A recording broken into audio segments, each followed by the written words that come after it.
It is September 9th, 2025. Thank you all for being here. Clerk Woodley, can you please do roll call? Yes, Madam President. Trustee Hall? Present. Vice President Mayberry? Here. Trustee Dr. Nicolette? Good afternoon. Trustee Phoenix? Present.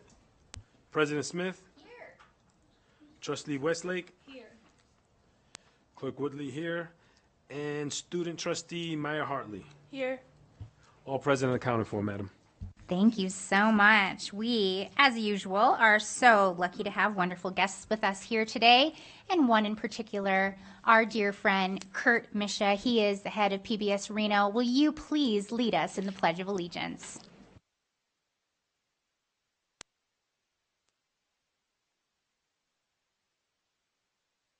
States of America, and to the republic for which it stands, one nation, under God, indivisible, with liberty and justice for all.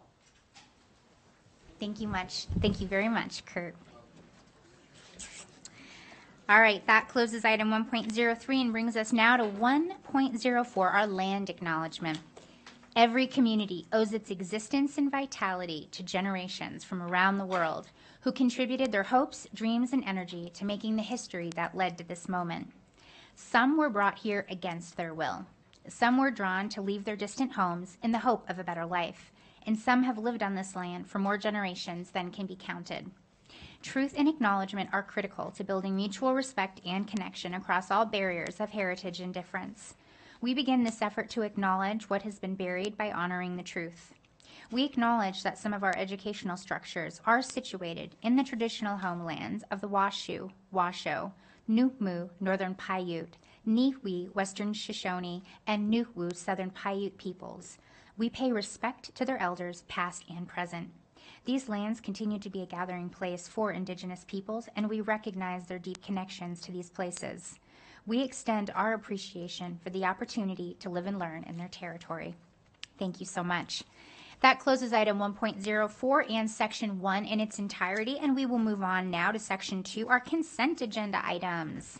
Today we have items 2.02 to 2.14. Prior to this meeting, I have not received any notice that anybody would like to pull any of those items. Trustee Nicolette. I'm ready to make a motion. As soon as I call for public comment, it is all yours. Seeing no other lights on, does anyone have any points for discussion for any of the items or comment? All right, seeing only Dr. Nicolette's light on, but I know what it's for. JJ, do we have any public comment? I have no cards at this time. All right, take it away. Easy peasy. I move that the Board of Trustees approve consent agenda items 2.02 through 2.14. I second that. All right, we have a motion by Trustee Dr. Diane Nicolette. We have a second by Trustee Phoenix. Seeing no lights on for discussion on the motion, all those in favor, please say aye. Aye. All those opposed, nay. All right, motion carries 7-0. Thank you so much, colleagues. That closes section 2 in its entirety and brings us now to section 3, our items for presentation, discussion, information, and or action. Starting today with our first item, 3.01, the presentation and discussion of progress addressing chronic absenteeism during the 2024-25 school year, the Washoe County School District Attendance Campaign, and a proclamation recognizing the Attendance Awareness Month and the many people who support student attendance. This is an item for presentation and discussion. And we are joined here today with Dr. Paul Lamarca, our Chief Student Services Officer, and Rochelle Murillo, our Director of Intervention. And we also have wonderful special guests with us from Trainer Middle School, Lucy Dugan and Dana Roberts. Thank you so much. And then out in the audience today, we also have Katie Simon Holland of Strengthen Our Community, and from PBS Reno, Kurt Misha, Dave Santina, Enrico Sandoval, and Nancy Maldonado. Thank you so much for being here. Thank you, President Smith, Superintendent Ernst, trustees. For the record, Paul Lamarca, Chief Student Services Officer. And I'm really happy to be here today. This is a celebratory item.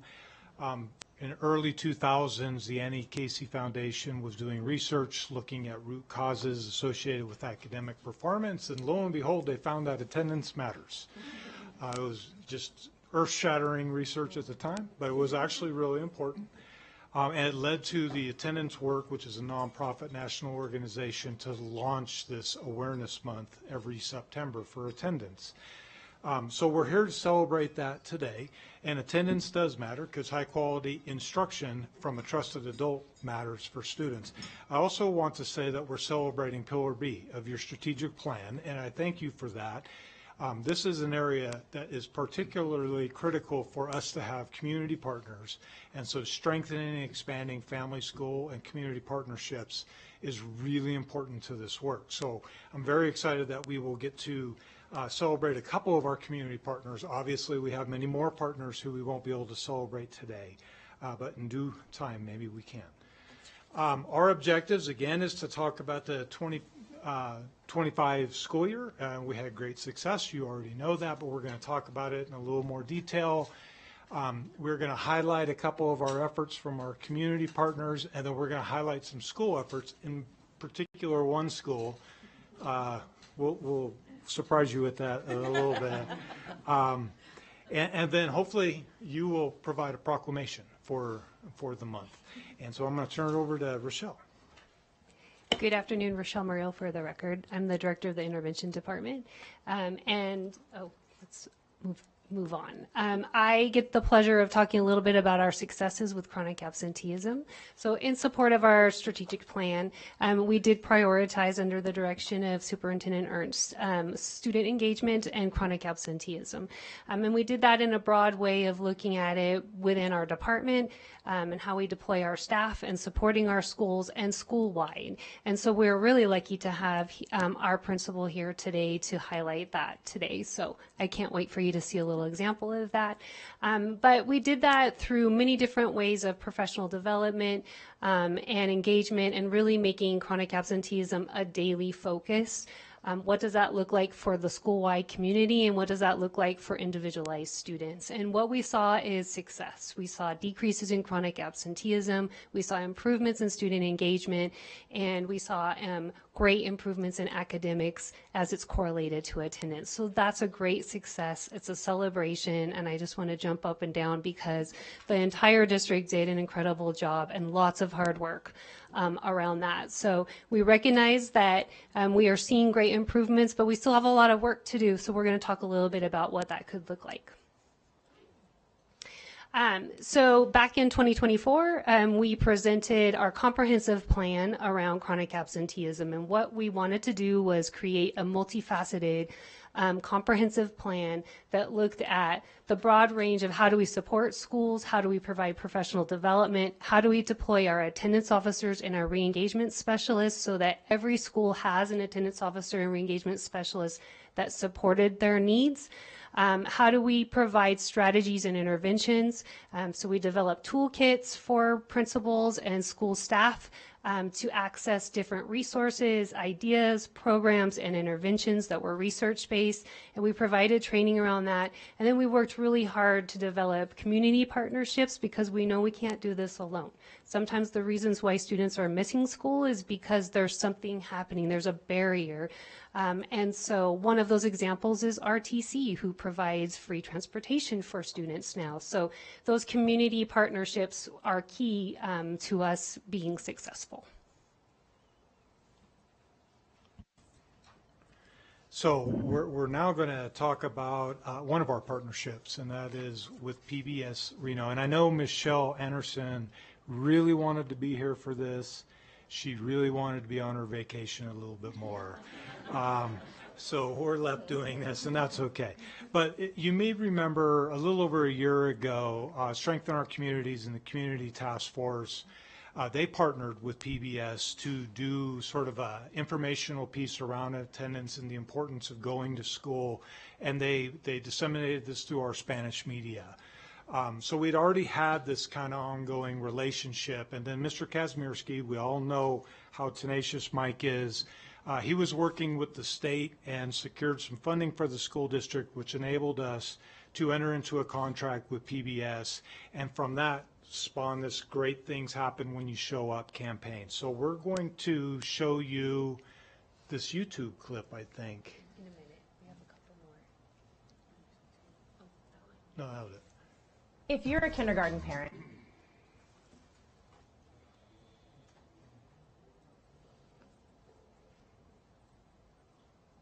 you want great things for your child, and so do we. And those great things will happen if they show up to school. Kindergarten is the starting line for your child's education, and it builds the foundation for success in school, yet it is the most challenging for student attendance. And that matters because even missing a small part of the day means your child is losing valuable instruction. And by first grade, we can see the difference. So show up for your child by taking kindergarten seriously, because great things happen when you show up.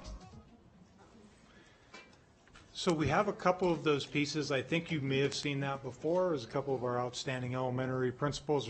There's a large focus around kindergarten. That's an area that we really need to show some improvement in, and we've got some legislation that affects that. I would like to invite Kurt Misha up to maybe make a couple of comments. PBS is great partners with us on the consent agenda. You just passed a nice item in which another partnership with them was put forth. So Kurt, would you join us? Welcome, Mr. Misha. It's already on. Thank you. Thank you very much for the invitation to participate in this campaign. It's vitally important, as we all know, to our students and what we do. I have with me today three people who helped make this campaign possible. Nancy Maldonado, who is our Vice President of Education. Next to her is Dave Santina, who is our Director of Local Content. Dave and the gentleman in front of him, Enrique Sandoval, are two of our award-earning producers who did the heavy lift, who did the recording and the editing and made sure that these announcements were distributed. We ran them here, and we ran them in Las Vegas on Vegas PBS with a version specified for them. You might be interested to know that since the campaign began, we aired on all three of our channels 4,187 announcements. What you saw there ran 4,187 times. That's a value, if we were to put a dollar value on that, it would be in excess of $114,000 that we provided for this campaign. We also went, thank you. But wait, there's more. We partnered with Colonel Mike Hesmersky, represented today by Katie Simon Holland, with the Strengthen Our Communities campaign. We provided these announcements to the Nevada Broadcasters Association, which has a statewide program to air public service announcements like these on all of the television and radio stations in the state. To date, the broadcast community, radio and television statewide, has run a total of 13,546 of these announcements. And so we're seeing the impact here, certainly, and statewide. This is all part of the public service that we provide. We're proud to do it. It's central to our mission as public television and public service media. And we're very grateful for the wonderful work and the partnerships and the opportunity to do this work on your behalf. Thank you. And before you go, I just want to also say thank you so much for demonstrating the importance of public television here in our community. You just gave us a dollar amount that goes beyond what we could have ever done, and then the reach and the connections that you have to bring out this important message. And this is exactly what public broadcasting is really all about for the public benefit. So thank you. Superintendent Ernst. Thank you, President Smith. On behalf of Washoe County School District, just want to extend our gratitude for all of the collaboration that we have together. To see the impact that it's having on our students and our families is tremendous, and we so appreciate this type of community partnership, recognizing the impact of chronic absenteeism for the entire community. So thank you very much. We're all in this together, and we're glad to play our part. Thank you. Thank you, Kurt. So Dr. LaMarca, before we go on, you said something that was really interesting. And so can you go back and just expand a little bit on, so it's kindergarten. Kindergarten traditionally has the highest chronic absenteeism. That's interesting. Among our elementary grades, it Yes. does. So it really, if you look at some of our graphs, you got kind of a spike in kindergarten, it kind of comes down, and then it goes really high in 11th and 12th grade. And both ends, kindergarten because of mandatory school age, and then in grades 11 and 12 because of some of the rules around seat time, those are hard nuts to crack. So we really need all kindergartners to have to go to school. That would be legislation I think we should either sponsor or have a legislator sponsor. We need to fix that junior-senior issue too. We have severely chronic seniors who are receiving advanced diplomas. So that tells you that that metric is not, it doesn't help us get better at that particular grade level. But kindergarten is really important. It's also important because the earlier you build those habits, the better off you are. And it's hard for parents sometimes to understand how important early childhood education is, but those gaps they're pronounced as we move on. Students who are not ready in middle school are rarely ready once they get to high school. So I could go on that, but I won't. So now I'm also very excited because I'd like to talk a little bit about our task force, strengthen our communities, and our amazing leader, Katie Simon Holland, who will hopefully come up and share a couple words as well. So as you know, Mr. Kazmierski and Katie Simon Holland and others, some very good partners, they put together this task force to support the district, recognizing that learning is critical to the community as a whole, not just to the school district. So they know that they have a part in it, and they've been working hard. They set priorities. They've met all their marks.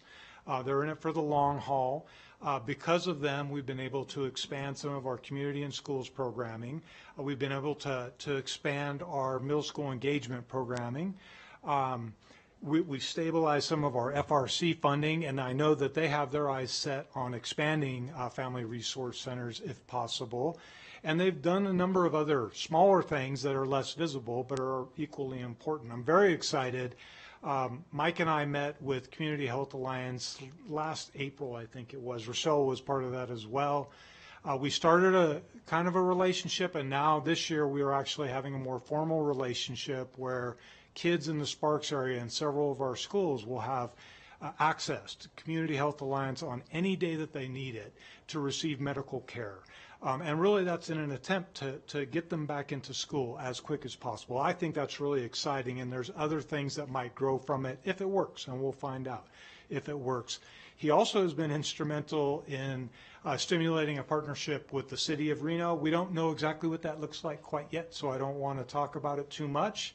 But these guys are helping us, so they're tremendously important to the school district. So with that, I'd like to ask Katie to come up and maybe say a couple words, and just to say thank you to her for all of what she does. Well, we always love when Katie Simon Holland comes up here as well, a former gavel holder here herself with our Board of Trustees, former President Clerk Woodley. Oh, no, okay. Thank you, Madam President and members of the board. Katie Simon Holland for the record. And thank you, Paul. I hope I can rise to the expectation here.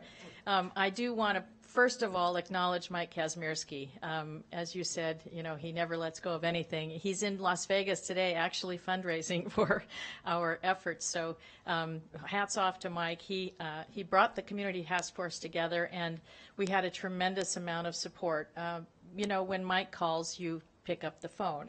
And so everybody picked up the phone and said yes, including your staff, who has done a tremendous job. And I want to really thank the staff team, Paul, Rochelle, everybody who's worked on it, and everybody throughout the district, including the leadership of the superintendent, who said this is really an important thing. None of this would have happened without the staff welcoming the community as partners in this effort. And a lot of times that doesn't happen. And so I really want to acknowledge the staff for that. I really want to acknowledge all of you as well. When we started this effort, we did research across the country to see what else was happening with chronic absenteeism in other districts in the country. And we could not find a single community in the United States who had done what we've done, which is to put together a community task force to say, we all own this. This is not truancy. This is poverty. This is difficulty with transportation. This is I'm not the one that gets to wear the shoes to school today. There are a tremendous number of problems that contribute to chronic absenteeism. We know that, and we all own it. So thank you for your leadership and owning it and making it an important message in your district. I also want to thank those community task force members. That included the Children's Cabinet, Washoe County Juvenile Services, Washoe County Human Services. It included folks from the courts. It included a member of the State Board of Education. It included communities and schools. Everybody came when they were asked, and everybody did what they said they would do. And, you know, that doesn't always happen, and so we're very grateful to them for all that they've done. And a big shout out to the Ed Alliance. I don't know if Sarah's here today. Sarah Gobbs-Hill and her leadership has really put the Ed Alliance on steroids, and we're very, very thankful for all the work she's done. And we even had a private school representative as part of our task force. We actually reached out to Doral Academy and said, you guys aren't having the problem we're having. Why is that? Help us. And so it's been just a tremendous partnership of a lot of good folks.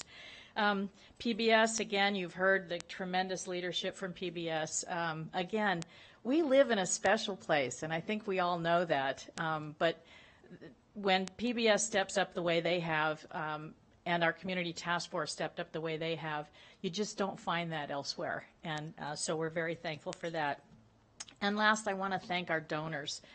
We have right now in excess of either in the bank or commitments for more than $1 million that we have raised to help this effort. And so I really want to thank them, particularly Michael and Tammy Dermody, who stepped up years ago and said, if we were going to give a tremendous amount of money to the school district, what would it be for? And you all pulled together. I'm sure your deputy superintendent and superintendent were part of that effort, the leadership team. Neil, you might even have been part of some of those conversations. But wait, Neil would say. But really, the leadership team got together and said, if there was one thing we could do that would make the most difference in keeping kids engaged in school, it would be to get that engagement specialist person or re-engagement specialist person in middle school. And so the Dermodys really stepped up and have been champions for that effort all the way along. Want to also thank Phil and Jennifer Satry, who have made a huge commitment, Bob Listner, Sandy Raffaelli, Rick Riviglio, many other donors, foundations have come to the table to make sure that we can, to the extent possible, give you all what you need to make this happen. So as Paul said, this is an ongoing effort. We will not rest. We are in the middle of a 3-year campaign because we know you can't just raise this money for 1 year. You have to have a sustainable future, and at the same time we're raising it now, we're trying to help figure out what that sustainable future looks like. And I'm grateful for all the work that's been done, and I'm grateful to have been welcomed to be a small part of it. So I'd be happy to answer any questions you have. So I have one, and it's also an observation, because something that I have observed in the community is the change in the narrative around chronic absenteeism. I don't know about all of you, but it's also some of the public comment we got. People would come forward when it came time to talk about chronic absenteeism, kids aren't in school. What would they say? You should suspend them. And it was like, well, that doesn't make any sense. But do you notice how the tone changed from punitive to what support are we missing? What are we looking for? Can you share a little bit about why that's important, that there was a lot of, these kids should be suspended, their parents should be thrown in jail. We've changed that. You've changed that for our community to how can we support? What are the challenges that we don't see that we need to be paying closer attention to? Can you expand a little bit about why those punitive approaches don't work? Because I know it's a part of the success we're having. It absolutely is part of the success. And every time I have a conversation, people will often say, gee, what are you doing now? What are you working on these days? And I'll say, I'm working on chronic absenteeism. And they'll say, oh, you mean truancy? And I would say, no, that's not the problem. The problem is that we have so many issues for our children. I mentioned a few earlier. One of the ones that we haven't talked about yet is mental health and bullying. if a child is afraid to go to school, and I will say some very dear friends of ours, mom is not very fluent in English. She struggles with working with the school, and she knows that I'm connected to the school district somehow, and will show up at my house sometimes and say, through her daughter, that my boy has been beat up at school. Actually showed me a video of what had happened, and got in touch with some of your staff and worked on it right away. But saying that kid is a bad kid because he's afraid to come to school is not the solution. And as you said, suspend them? Well, they're not in school already. What's the punishment for them there? So we did learn a lot about that. And even as far back as when I was working as the county manager in juvenile services, we were working on that kind of shift in the paradigm that we have to reach out and embrace these children. They are not bad. They have bad circumstances. And we are the adults in the room. And we have to help figure out, kid by kid, and this district was early in saying, every child by name and face, and now it's more to graduation, we have to know about those children. And so the re-engagement specialists are there to do that. Family resource centers are a huge part of that, to make sure that we're wrapping those kids and those families in every resource that they could possibly benefit from. I'm a huge champion for the family resource centers, and I'm a huge champion for getting some other people to help pay for it. I'm on a mission with the county, and I'll be working on whoever is the new county manager. but we are the only district in the state that supports the family resource centers through the schools. It's done through philanthropy in other places. It's done through the county in other places. It's done just as a state operation in some places. So it's wonderful that the district provides that service and provides those facilities. And we've seen it go from, it was 10 at one point, wasn't it, in Washoe County? We had 10 family resource centers, and now this year we have 5. And that 5 was hard to come by. So I don't have all the statistical background on answer to your question, President Smith, about what has changed and how do we know that this is a different approach and it works. But we know from the results that we've gotten. And kudos to all of you for achieving this. I'm so proud of this district for what you have done, and so proud of this community, proud to be part of stepping up to make this happen. So thank you. Thank you. I think you more than answered the question. And also, I can't miss the opportunity to say thank you for mentioning our promise, because you are also exactly demonstrating why Dr. Diane Nicolette advocated that we include, that we will deliver on this promise in partnership with families and communities. This is why I think you advocated for it, so we're watching it play out. So thank you. Okay. Thank you. Oh, sorry. I'd also like to just take a moment on behalf of Washoe County School District to thank you. Anytime we have Katie Simon Holland as a champion of work that is being done, we know good things are going to come. And to see the impact that it's had, the work that our staff has put in, and that's every person in our school district committing to this cause, and to see the progress that we have been able to make, and to know how it is impacting academic outcomes and impacting lives. And these are really, really important aspects in the work we do. So I just wanted to say thank you very much on behalf of all of us. You're very welcome. Thanks for letting me be a part of it. Thank you, Madam President. I just want to share the previous slide on the community task force, tangible results. I just want to share that they really are tangible results. Some people might see that list of different community resources and think, well, what's the connection? I have a personal experience. I had, when I was in 3rd or 4th grade, I had a FQHC, Federally Qualified Health Center, similar to Community Health Alliance, that came into my public school, and they gave free eye exams. And I actually got my first pair of eyeglasses, and I had no idea what was up on that chalkboard until I wore my glasses. And that made a real difference for me. So thank you. Thank you for that.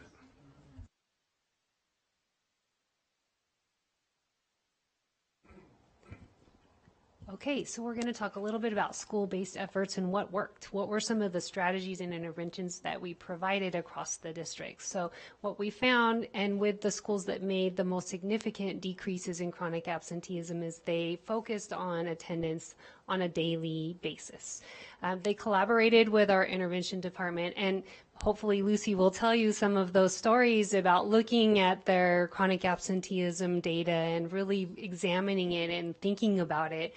And we joked that, looking at chronic absenteeism data is like when you're trying to lose weight and you are on the scale every day. Maybe, that can be frustrating, but the amount of work that our school staff put into really building relationships, establishing one trusted adult, everyone had a role in schools that really focused on this effort, making those positive phone calls so they can connect to families, to build relationships and bridges with families, to partner with families, to do celebrations when we saw improvements, to do home visits when we needed to reach out with students, to really connect students with extracurricular activities, athletics, clubs, anything that really engaged and really promoted the love of learning for students.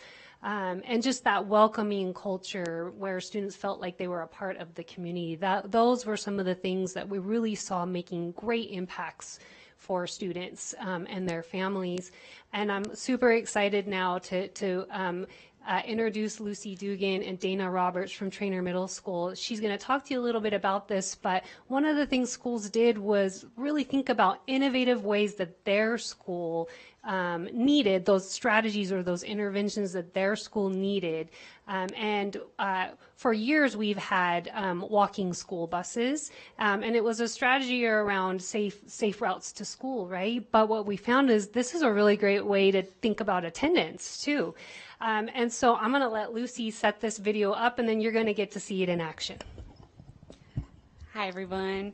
Thanks for having me back. This is Dana Roberts. She's my assistant principal. I also call her the attendance queen.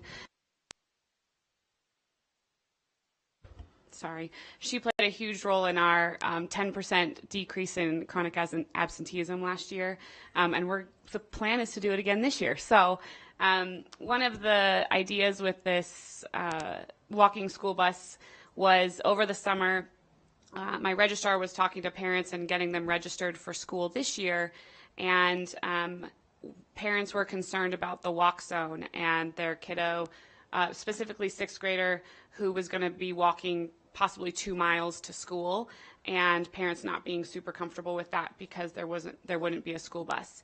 And we kind of kept hearing these conversations happening throughout the summer. And we had conversations last year about and looking at data of like where were our kids who were chronically absent. And what we found working with Doug Taylor from attendance was most of our chronic absenteeism was coming from our walk zone. It wasn't coming from kids who were using the school bus. It was coming from right around our school. And so thinking about that, and then how do we make parents feel safe sending their kids to school? We were kind of bouncing back and forth ideas of trying to figure this out, and we came up with the walking school bus. And so the walking school bus is about half a mile away from Trainer is Pat Baker Park. And so we did this big campaign over the summer to let parents know and let kids know that for the first 2 weeks of school, we would meet them at Pat Baker Park, and then we would all walk to school together, and then we would continue it for every Friday after that. And so parents were really excited that there would be an adult walking with their kid. They were really excited that we were going to teach them how to cross Audie Boulevard. And we started on the first day of school. We had, 15 or so kids the first day. We had about 50 kids on Wednesday.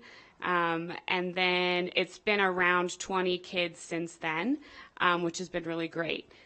It's one of my favorite things now on Fridays to start the Friday morning. It's nice and cool and fresh out, and we get to take a nice little walk. And it's also been a really lovely way to get to know some kids outside of school. Learning about, this kiddo loves baseball, and does he want to play catch with me at lunch? And I was like, I don't think that's going to be a great idea for you, because that's not me, but I'm going to cheer you on. And so it's just been a really fun way to get to know kids outside of the building. And so this clip is a news story that Colo 8 News did on our walking school bus. Well, kids at Trainer Middle School are taking part in a fun new way to get to school. Check out this walking school bus. Every morning, kids and adults meet at Pat Baker Park and make that 10-minute walk to the school. The principal, Lucy Dugan, saying it's in response to families who have raised concerns about the walk zones for the school, especially crossing a major street like Audie. So along the way, they talk about pedestrian and crosswalk safety, but Dugan says there are other benefits. The other thing I'm excited about is that, a lot of our sixth graders don't know everybody, and so if they have a meeting place here, it's a way for them to make friends and then walk together all the way to school so that they feel safe. The adults also get the chance to talk with the kids in a less formal environment, get to know them a little bit better. Principal Dugan saying the idea is to improve the school's absenteeism. In fact, last year they improved it by 10%, so this year they're trying to do that again. The walking school bus will take place every day for the first 2 weeks of school and then every Friday through the school year. The youth build is 85 pounds. It's a routine. Did I spy Trustee JJ Phoenix in that too? Yes. I saw we that. had a number of trustees join us, which was really fun. And Deputy Superintendent Tiffany McMaster joined us a few times. So it's been really fun. You're all invited Friday at 7 a.m. I know it's early, but it's a good way to start the day. One thing I will say is kind of our goal too was that by the end of 2 weeks, the kids would kind of know each other so they could meet on their own and come to school together and just have a group. And the third week of school, I was driving to work, and it was 7, and right on Audie, there was a group of about 6 kids all walking together who are normally part of the group, and I was like, oh, it worked, yay! So it's been really nice. And we have donuts every once in a while on Friday, so if you need a donut, feel free to join. But yeah, it's been a really lovely thing that we've added to support our attendance this year. Thank you. Any questions? Do we have News Channel 8 here? Is that one of the, no? Well, if I'm sure you're listening, thank you so much for that, because we can't alone just tell these stories and make sure that people are aware, and so it's incredibly important that our local journalists also help share these stories as well. So thank you so much, of course, to everyone that we have here, and then for News Channel 8 that is hopefully watching right now. And 2 and 4 also were there that day, so it ran on all of 2, 4, and 8, which was really great. And that was all Dana Robert helping set that up and really push that with our families, and yeah, invited all of you. Team effort, yes. Are there any questions? Thank you, Madam President. Lucy, Dana, you guys, the excitement that you ladies have, the energy that you have, it's amazing. I really appreciate it. And I tell you what, for the next one, you tell me how many dozens and I'll bring the donuts. Deal, you got it. I just want to say that, well, first of all, this is amazing, but I just feel like we need to celebrate again the percentage that you guys improved. So can we just have a... Thank you. We worked really hard, and on the previous slide, it was talking about, there was a bullet point about talking about attendance with kids. And I do a Zoom meeting with our whole school every Monday, so it goes into their advisory classes.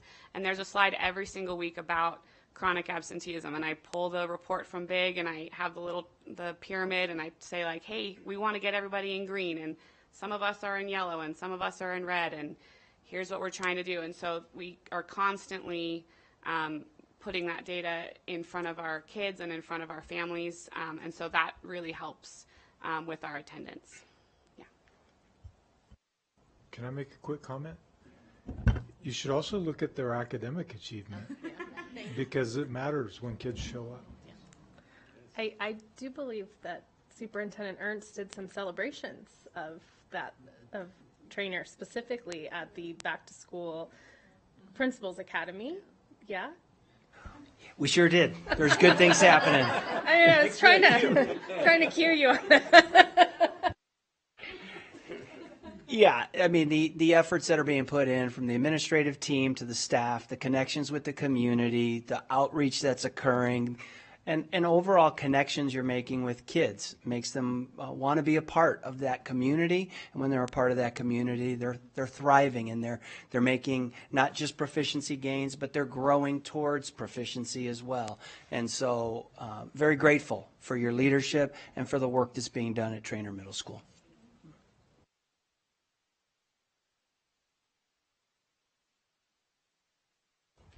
Okay, I would highlight that there are so many examples like this across our district of really great, amazing, innovative things that schools are doing to really think about attendance differently. And so kudos once again to Trainer Middle School staff. And with that, September is National Attendance Awareness Month. This is timely. And so we are concluding our presentation at this time, unless you have questions, and we will turn it over to all of you for the Superintendent's Proclamation for this month. Thank you, Madam President. No, just a comment. I want to thank everybody that's been involved with this effort. It truly takes a village, and I'm very grateful for Katie Simon Holland and Mike Kazmierski and all the respective donors and our team that's in front of us, and really inspired by the walking school bus. Thank you, Principal Dugan. You know, the walk zones are always a challenge. It's you know, you have to draw the line somewhere, and some of our neighborhoods are easier than others, and so I'm grateful that you're stepping up at Old Dark 100 to make sure that our kids get to school safely. So thank you for all your efforts. I really, really appreciate it. Thank you.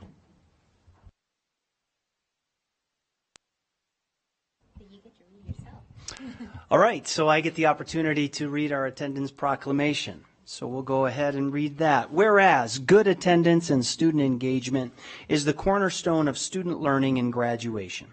And whereas promoting attendance relies on students and their families experiencing connectedness to their school. And whereas taking a positive problem-solving approach to reducing absenteeism requires data-driven decision-making, positive and consistent communication with our families, creative and effective strategies and interventions. And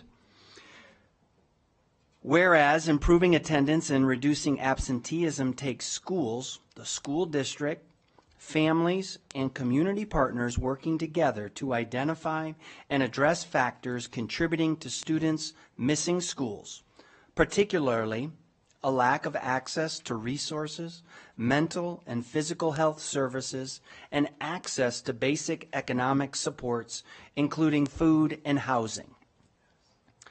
Whereas students are more likely to attend when these four conditions for learning, physical and emotional health and safety, a sense of belonging, connectionness, and support, academic challenge and engagement, and adults and peers with social emotional competency are in place. And whereas chronic absenteeism is a signal of unmet needs, and increasing student attendance requires a comprehensive approach that begins with prevention and early intervention and adopting trauma-informed practice rather than responding with punitive action. Now, therefore, I, Joe Ernst, Superintendent of Washoe County School District, do hereby proclaim September as Attendance Awareness Month in the Washoe County School District, and continue to urge our community partners to collaborate with the Washoe County School District on improving absenteeism in our school. Thanks to all.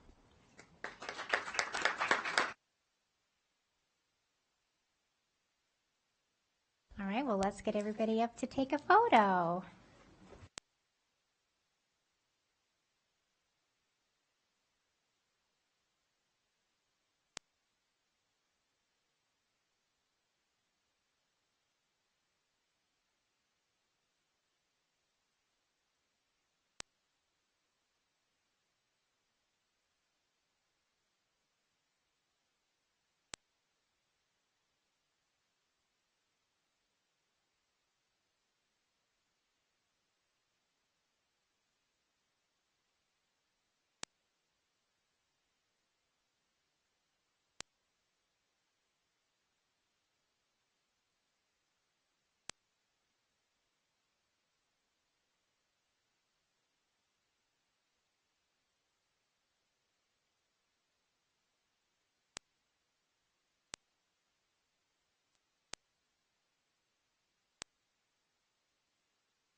All right, everyone. While we're all moving out, I'm actually going to call a 5-minute recess while we get ready for the next item. So we'll be in a brief 5-minute recess.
All right, everyone. I think everyone's all ready. Yeah, okay, I got it. That was a silly question, wasn't it? All right. All right, folks, I'm going to call the meeting back to order gently. All right, it is 3:01 p.m. on this Tuesday, September 9th, 2025, and I would like to call back to order this regular meeting of the Washoe County School District Board of Trustees. Prior to the break, we closed item 3.01, and we will now continue on with item 3.02. This is the presentation and discussion on Washoe County School District programs and supports provided to students who are deaf and hard of hearing, and a proclamation recognizing Deaf Awareness Month in the Washoe County School District. This is an item for presentation and discussion only. And we have really special guests with us today. Our presenters are Jen Van Tress, our Chief Academic Officer of Student Development, Amanda Applewhite, DHH teacher at Vaughn Middle School, that's deaf and hard of hearing, Dina Adlish, our ASL, American Sign Language interpreter and facilitator, and we have Amy Hicks, principal of Hidden Valley Elementary School, joined by Patty Orr, an educator also at Hidden Valley Elementary School, an incredibly special guest. You're all VIPs, but these are our VVIPs, very, very important guests. Lucy Wilcox, a Vaughn Middle School student, Dennis DJ Salmon, a Vaughn Middle School student, Angela Flora, our Director of Special Education Programs, and Gina Curtis, she's the interim principal at Vaughn Middle School. Thank you all for being here.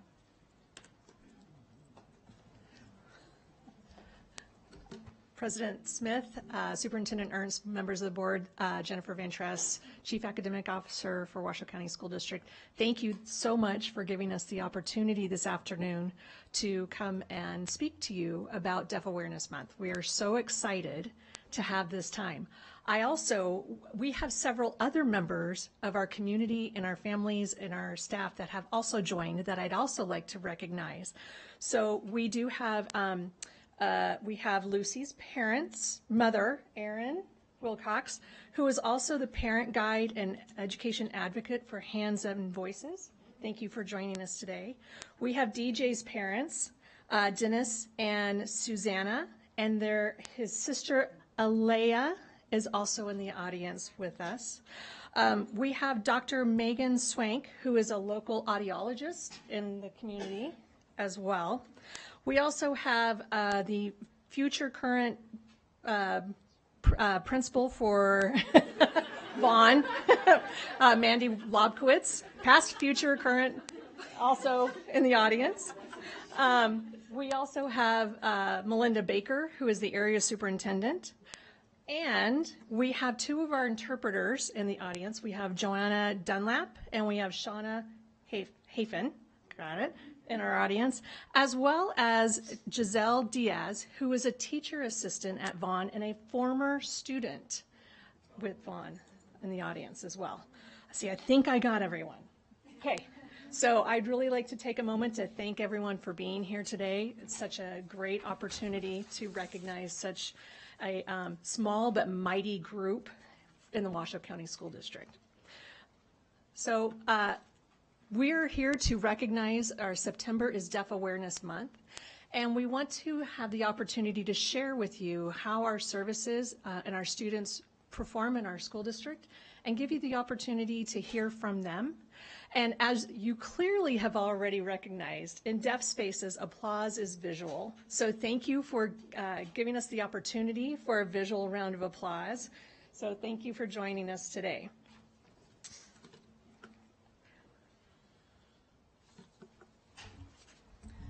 All right, so in Washoe County School District, currently we serve approximately 105 students, ages birth through 21. And we do have a variety of communication needs among our students. Some students use ASL, or American Sign Language. Some use a spoken language with hearing technology, and some of our students use a mixture of both. Many of our students attend their zone schools with supports from our amazing itinerant teachers of the deaf, or TODs, and other related services, such as speech-language pathologists. However, we are very proud to offer DHH programs at Hidden Valley Elementary, Vaughn Middle School, and Worcester High School. At these programs, students have the opportunity to learn both English and ASL to best support their needs.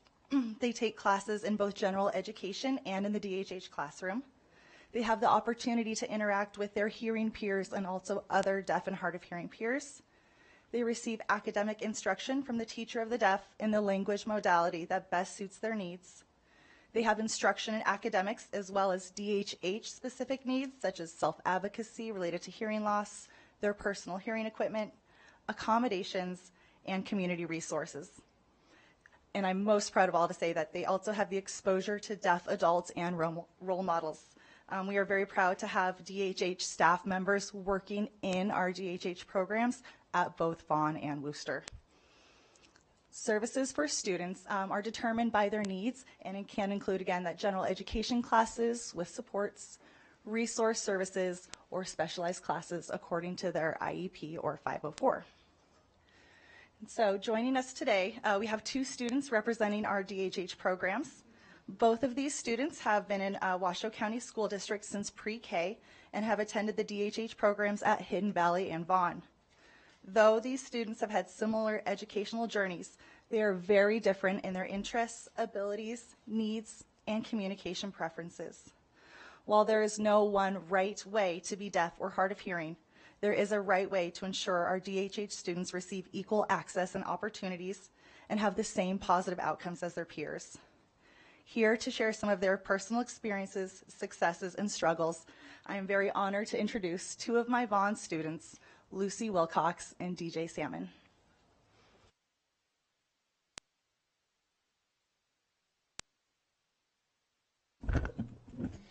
Hello. I have many different success and struggles in school or home. Successes at school, I have many friends. I'm in choir, leadership, and student voice. I also have accommodations such as interpreters, assistants, and also captions on screens. The reason why I have less struggles in school because of the deaf program and all the teachers and interpreters that support me every day. I may not have many struggles, but there are some, such as kids being too loud in classrooms or other kids keep asking me questions when I'm trying to focus in school.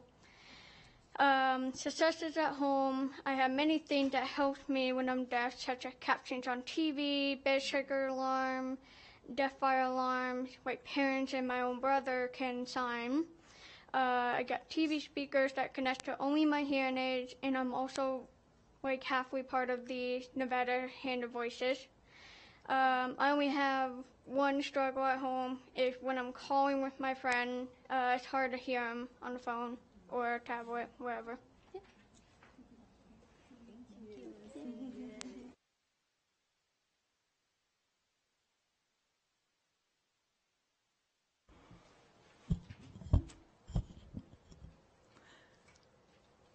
Hello.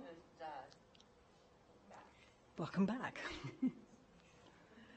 Hi. My name is DJ. And I'm 12 years old.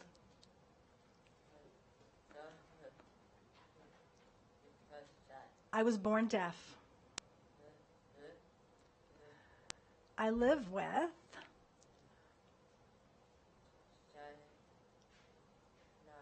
my father, my mother, my sister, and of course I live with my family, and my cat.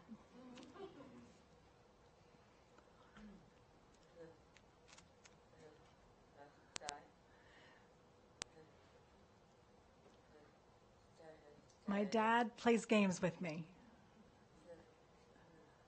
He's really good.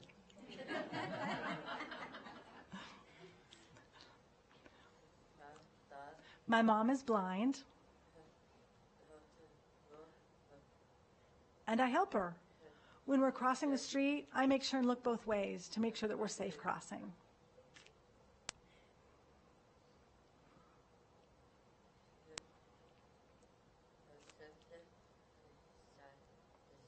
And I like to play with my sister, and I like to play with my cat. And I like that my cat sleeps with me, too.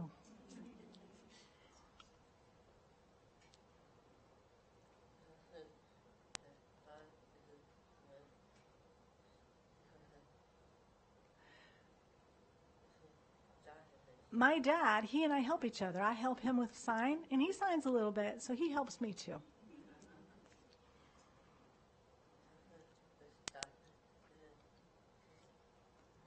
You know, I would hear people talking, and I had no idea what they were saying. And also, sign, I didn't know sign language yet. A long time ago, when I was in pre-K, kindergarten, and first grade, I was just angry. I was so mad. I couldn't figure things out. Math and English. And that made me angry, and I would just throw a fit. I tossed a desk. But the teacher was sad.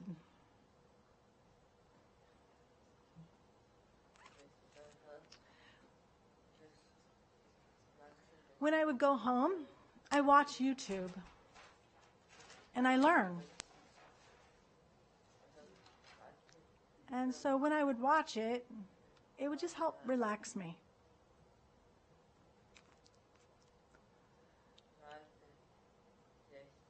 I love middle school. The reason I like it is my teacher. I have the teacher of the deaf, and then I have interpreters for the deaf.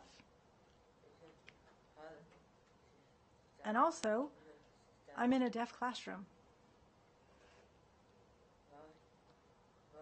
I love learning. I'm learning ASL.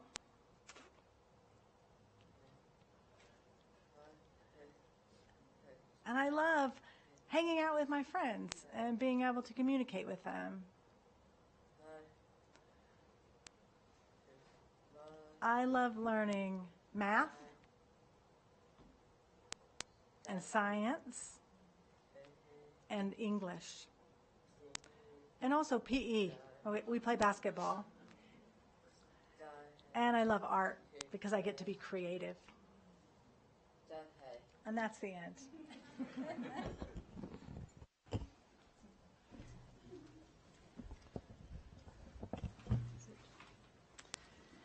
So at the school site, it does take a multidisciplinary team to support our students. We have teachers of the deaf and hard of hearing who provide that specially designed instruction that our students require. We have educational audiologists to provide access to their equipment and help consult our teams. We have ASL interpreters, as you have witnessed here, that help with communication, both with ASL and also providing the oral voice for students who sign and are unable to provide that voice. We have teacher assistants to help support the learning in classrooms. We have note takers who take notes.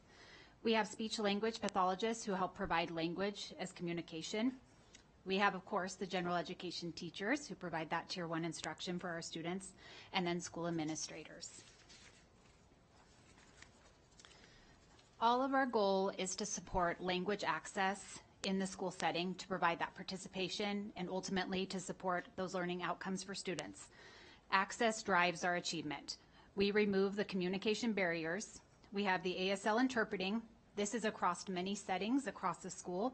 This includes the classroom, extracurriculars, IEPs, and even ceremonies like graduations. We also offer captioning, closed captioning on media and district videos. We also have hearing assistive technology. Some of the examples that are listed here are FM and DM systems, sound fields, device pairing, and acoustical supports. As you saw over here, we have visual supports as well and visual systems. So we have alerts, we have agendas, note sharing, and multimodal materials. Staff also require and receive training using microphone use, closed captioning, also devices of the students to make the learning accessible. So to add on to that, a huge focus of our instruction is language. Language acquisition development. Many of our deaf and hard of hearing students come to us with language delays simply because they have not had the same opportunities to access language as their hearing peers. Statistics show that 90% of deaf and hard of hearing children are born to hearing parents. Of these hearing parents, approximately 20% or less use sign language at home. This means that many DHH children do not have the language, background knowledge, or understanding of the world that their hearing peers have. In our DHH programs, we support language development with ASL and English, bilingual and bicultural supports, auditory and oral strategies, and total communication, which is using English and sign language at the same time. We also focus on not just providing language acquisition, but high-level academic vocabulary, background knowledge, and discourse. Support for our DHH students varies depending on their individual needs and if they attend a DHH program or their zone school with an itinerant teacher. Speaking about my program at Vaughn, students have reading support, math support, and student SSTS or directed studies in the Deaf Ed room. This is an opportunity to meet students where they are individually, develop self-advocacy skills, support language development, provide pre-teaching, reteaching, work on IEP goals, and provide additional support for content in their general education classrooms. Most of my students have a balance of general education classes and classes in the Deaf Ed room. When students are in general education classes, as the teacher of the deaf, I push in to provide additional support. And additionally, some of my students have more classes with me in the DHH room, such as English or science. And I teach these classes in ASL. I teach grade level content, but in a way that is accessible to DHH students. My schedule and the classes I teach change every year because the needs of my students change every year. That is truly the wonderful thing about our DHH programs, that we are not a one-size-fits-all, but always strive to provide our students with the best services, supports, accommodations, and the very best educational opportunities possible.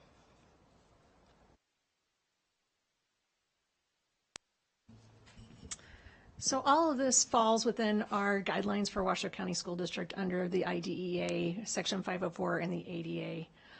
And we make sure that our students have access as close to, or if not the same, for our hearing peers. If you have never seen our interpreters interpreting at basketball games for our students or on the football field, for our deaf and hard of hearing students, it's quite the experience to watch them signing the plays. It's quite an enjoyable time. So please feel free anytime you're at a Worcester sports game to look to see if we have some of our students participating. And then we always, of course, apply the standard to our instruction assessments, extracurricular, and then our public-facing events. So at this time, I'd just like to thank you all for this opportunity, and if you have questions or comments, we would be more than happy to hear. Thank you so much. Very well done, Lucy and DJ. Thank you. Chief Van Tress, in August of next year, we are opening the new Vaughn Middle School. Can you share a little about how that building is being constructed and the special considerations that it will include for our students who are deaf and hard of hearing? Yes, I could touch on some of the aspects that I'm well aware of, but I think I'm going to phone a friend, and Principal Lobkowitz. Would you like to come up and share some of the, I'm putting you on the spot. Principal Lobkowitz, the once and future principal of Vaughn Middle School. Welcome, Principal Lobkowitz. Just talking about like the supports we're putting in place, our closed captioning with our TVs, all of the equipment all around. Yes, we had a meeting this morning with Capital Projects. We are working on special equipment for the DHH room, including some special phones that our staff can use. Staff that cannot hear or staff that cannot speak. We are working on so that all announcements, we're having conversations this morning to upgrade the equipment. We were originally looking at emergency alarm systems with closed captioning. We are now looking at getting the announcements, so the school announcements, anything that comes over the PA is beamed into the classroom so that everyone can hear. So we're also working out the emergency for the code red, code yellow, safe camp, the secure campus, so that students who cannot hear have access. We have special procedures in place to make sure our students and staff are safe because we have valuable Eagles with us. Thank you. Sorry to put you on the spotlight. Thank you, President Smith. I just want to say DJ, I think it's wonderful that your dad is learning your beautiful language. It is a beautiful language. It really is, and it's nice when we can share our language with others, and I think that is super, super cool. So when I went to Vaughn, we didn't have deaf and hard of hearing students, but at Worcester we did, and I know that it was a real lovely experience to be able to learn some of the language and to communicate. So keep sharing that beautiful language. You guys are both wonderful.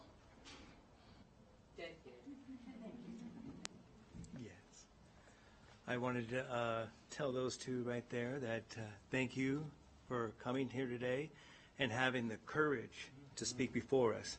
That is a whole lot. That means a lot to me, because I'm hard of hearing and I understand how it can be. I've been in those positions, so I get where you're at and how frustrating it can be. And to say about the 20% of parents, I hope we can close that gap. But I wrote down here, I want to talk about all the people that are here today. Thank you for what you do. And more importantly, the role model that came back, the person that came back. Yeah, you know who I'm talking about. You coming back and really pointing out that you're not alone and that we care and that you can do this just like anybody else. And I want to tell you that from my heart to you guys. Okay, thank you.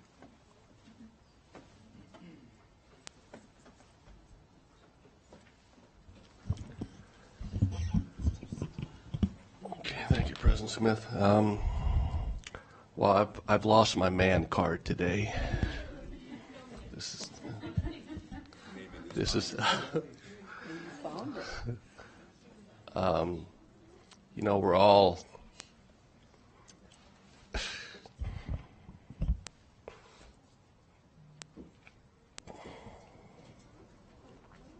it's crazy.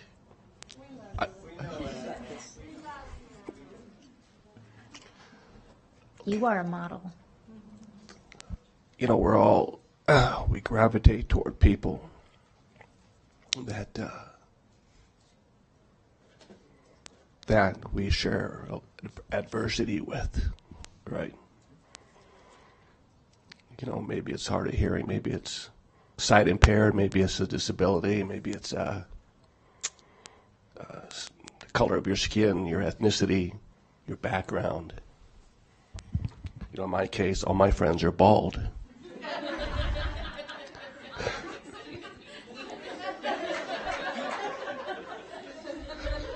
Yeah. I don't know why that's so funny. But so I listened to Lucy and DJ. I don't know sign language. You know, I grew up in a different era. I very well could have. But my parents, like your parents, were real champions. So I'm grateful that mom and dad are here, that your moms and dads are here, and that you have the love that you do, because that's gonna carry you. You know, your disability will eventually become, if it hasn't already, an inconvenience, because you'll be able to conquer, you know, some of these obstacles, whether it be speech or your hearing impairment. You know, I was told I could never fly a plane. I can fly a plane. I was told I could never speak. But, you know, I'm a professional communicator. That's all I do for my job. So don't let anybody tell you that you can't do what you want to do. Follow your dreams. I'm grateful that the superintendent and the board president allowed us to put this on the agenda today. You know, every month we honor special groups and individuals, so we want to make sure in 2025 that we recognize our deaf and hard of hearing people and our students and our staff. Truly grateful for our interpreters. First school that I visited was Hidden Valley for that reason. So thank you very much. I'm really grateful that all of you could come here I do have one question, if I may. Can you tell us what the qualifications are for an interpreter for the school district and how they align with an educator? Yes, thank you for the question. I'm going to phone a friend again. 1 second as we switch roles.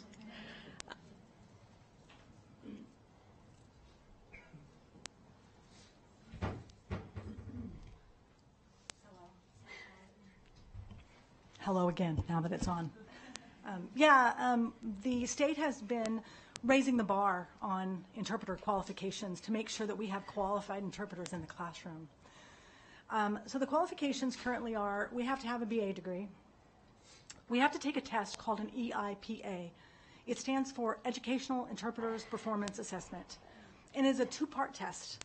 The first one is a written test. It's just a pass or fail. It's a 3-hour test. Obviously, we have to pass it, not fail it.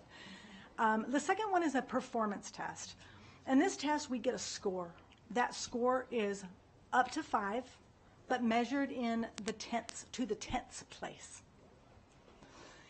Around the country, the most popular score that is required of the interpreters to work in an educational setting is 3.5.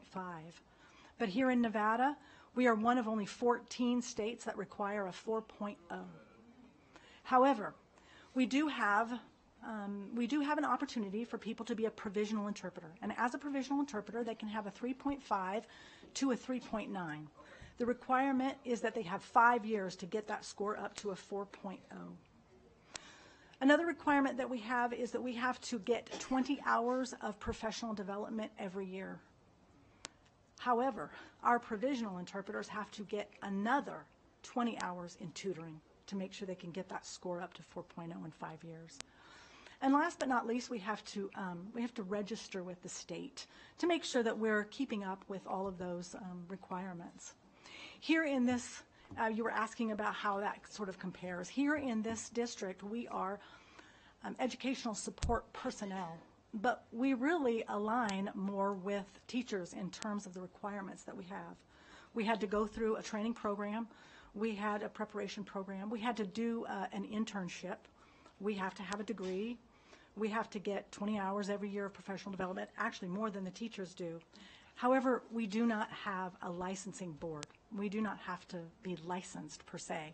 We do, however, have to register with the state. That is the law. That's it.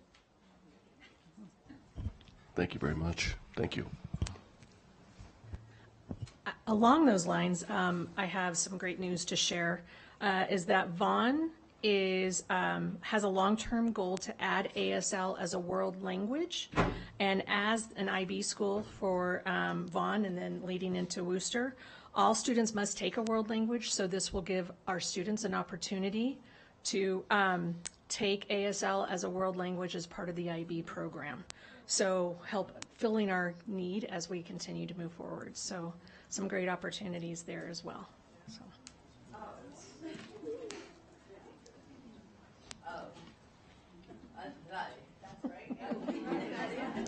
That's nice. Well, she just teed that up perfectly. So my son has been learning ASL. He started in middle school. He actually interviewed Trustee Mayberry for a project and admires him very much. I just wanted to share that I had learned that you can actually earn your seal of biliteracy in ASL. And so I love that we're adding it in at least a couple of our schools, and I hope that we can work on adding that to more of our schools. I know my son is going to be utilizing dual enrollment at TMCC in order to continue his ASL education. So I love that we're working on adding it. Thank you. So I can't wait to see all of them getting their seal of biliteracy. Thank you.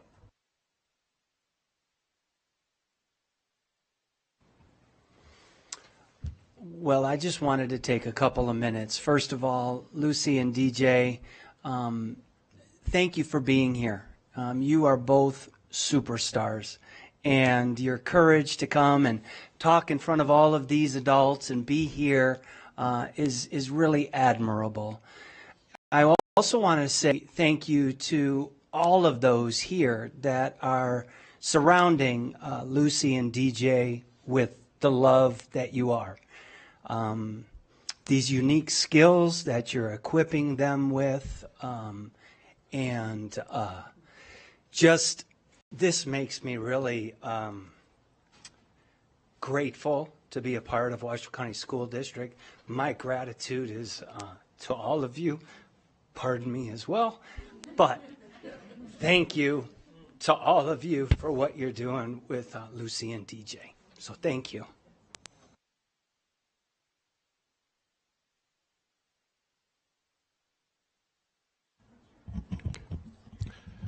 So I'm going to read the proclamation, okay?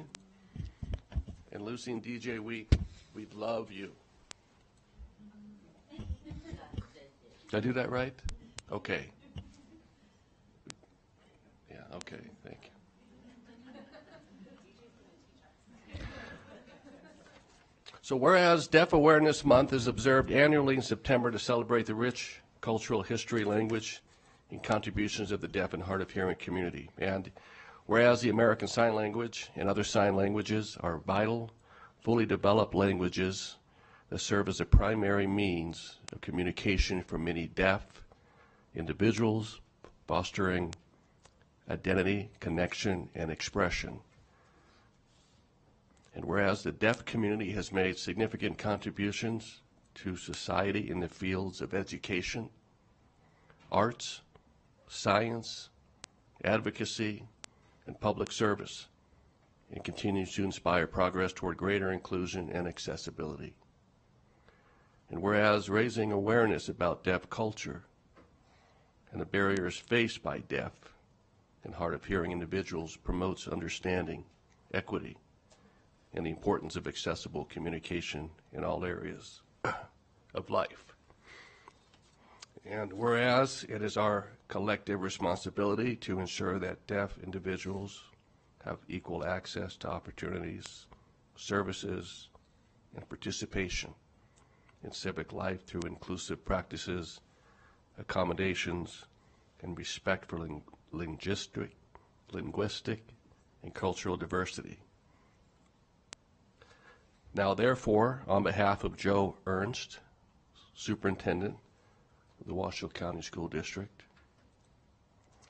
I do hereby proclaim September 2025 as Deaf Awareness Month and encourage all citizens to recognize and celebrate the achievements of the deaf community, to learn more about deaf culture and sign language, and to commit to building a more inclusive and accessible society for all. Thank you.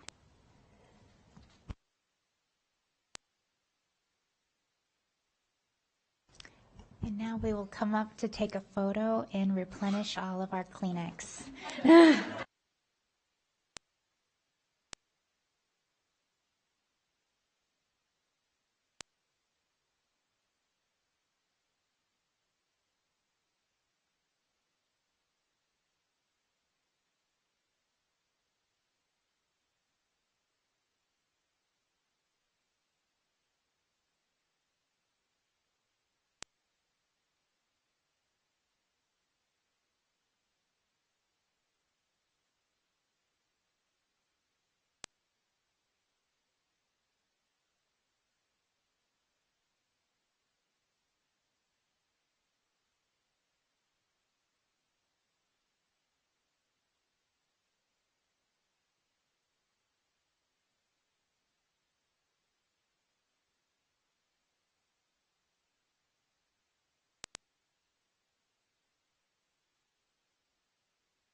I'm going to get my ready, okay?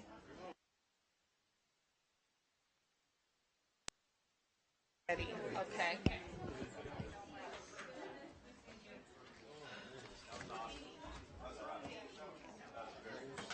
Beth, are we taking a minute or are we going to power through?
All right, thank you so much.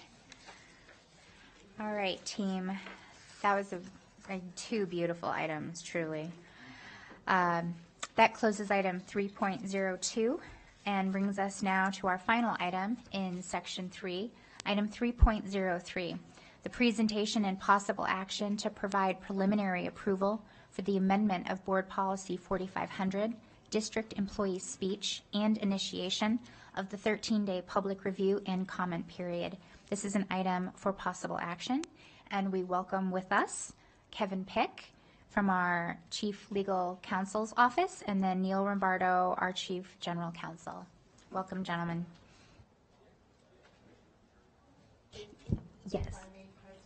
Yes. And I would like to turn the dais over to Trustee Westlake.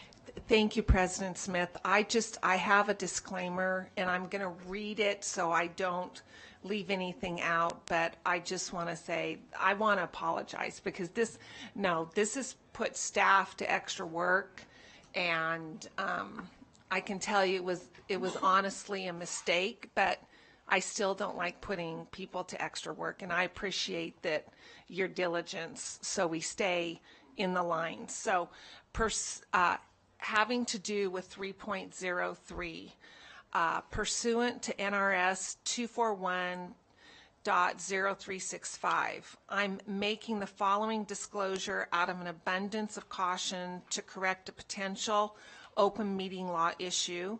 The board received public comment from the Washoe Education Association related to item 3.03 on today's agenda. I inadvertently, accidentally, stupidly replied to all on the public comment, and in doing so included all of the other trustees. My email stated in response, "This sounds reasonable." Nothing else. The other trustees did not respond.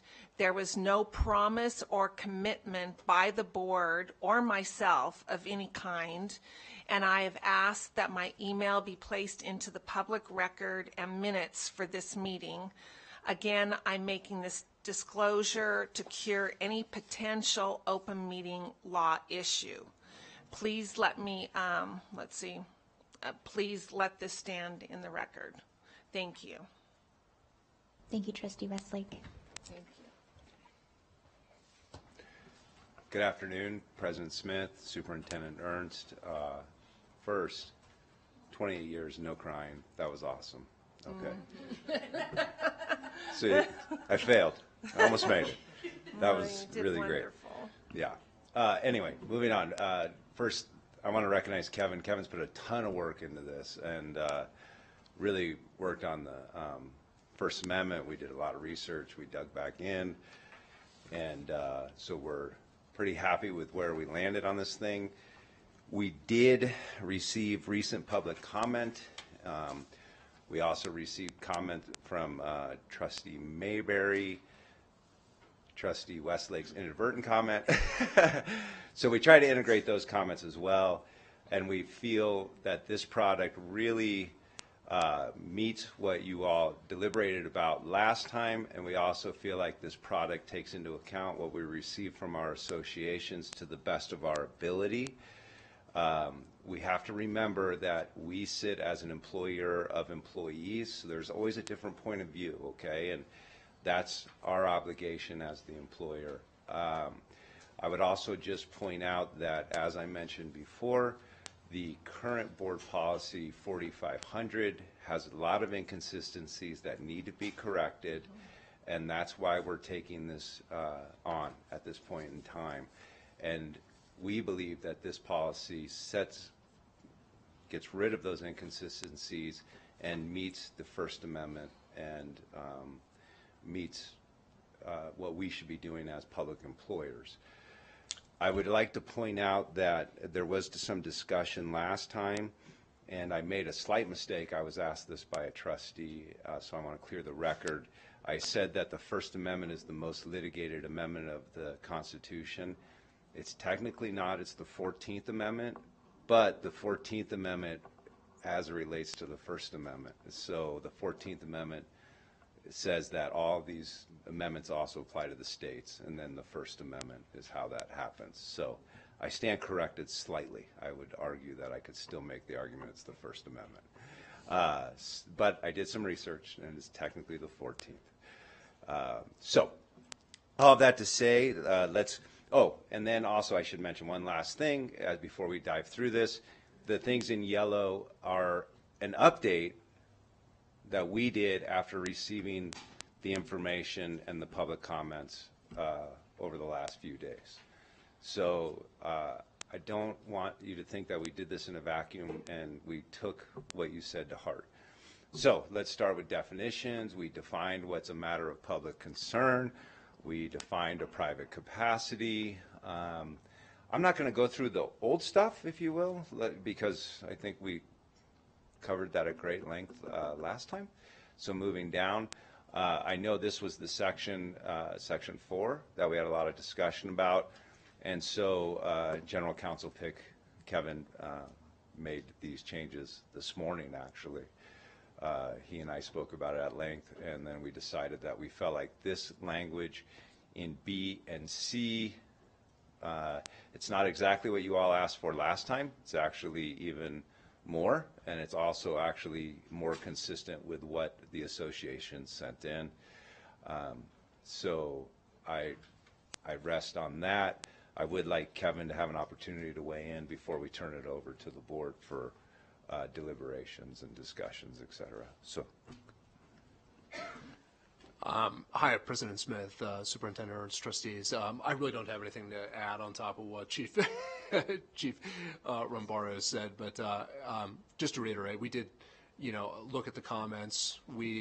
This was legally correct before. It was legally correct this morning. It's legally correct now. This is just about providing the most robust, easy to interpret guidance that we can to employees.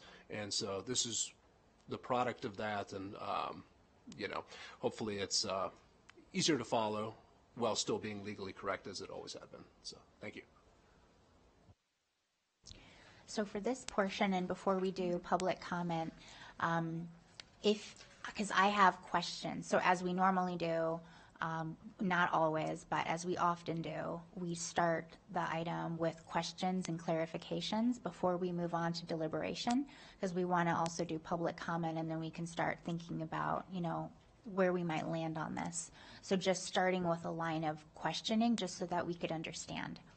And I'll start. So I want to say thank you so much for adding the definitions and Section 3 and then expanding Section 4. I am very, very grateful that you did that personally. And so my questions are for my understanding and then also for the public. In the definition of matters of public concern, where we have, I believe it is in the second line, where it says that the terms does not include individual or personnel disputes or grievances. Can you help me understand personnel disputes? And I'll give you an example because I don't think hypotheticals are fair. Recently, we had teachers come forward from Vaughan Middle School and Stead Elementary, and they came and they gave public comment about their perceptions of an application experience for them. Would that count as personnel matters? That is not a matter of public concern, or would it? Because perhaps to my untrained legal mind, I want to understand that specific limitation, if you could. Sure, and thanks for the question. No, that sort of thing would be a matter of public concern. If they had an individual grievance, really the distinction is between an individual grievance. I'm complaining about my boss. It's not a matter of public concern at that point. What is happening at a school in general or the community in general, that's a public concern matter, a matter of public concern. So the distinction that the First Amendment makes is speech is not a matter of public concern when it's made solely in furtherance of a personal employer-employee dispute. That's the distinction. So for personal grievances, personal employee-employer disputes, those are not protected by the First Amendment. Thank you very much for that. That helps me understand and then also helps others understand. In the second definition for private capacity, I think that this is a good definition. We did get some public comment that raised a good question for me on the very last part of that sentence. So instead of stopping it as part of the performance of an official duty as a public employee, it goes on to, or which could reasonably be construed as being done on behalf of the district. Can you help me understand the line there on reasonably construed? Because we did get public comment that said, this isn't so bad, but just stop it just before that part, because there's a perception of ambiguity or subjectivity about where that line is, and clarity for the average person was at least very important to me in this policy.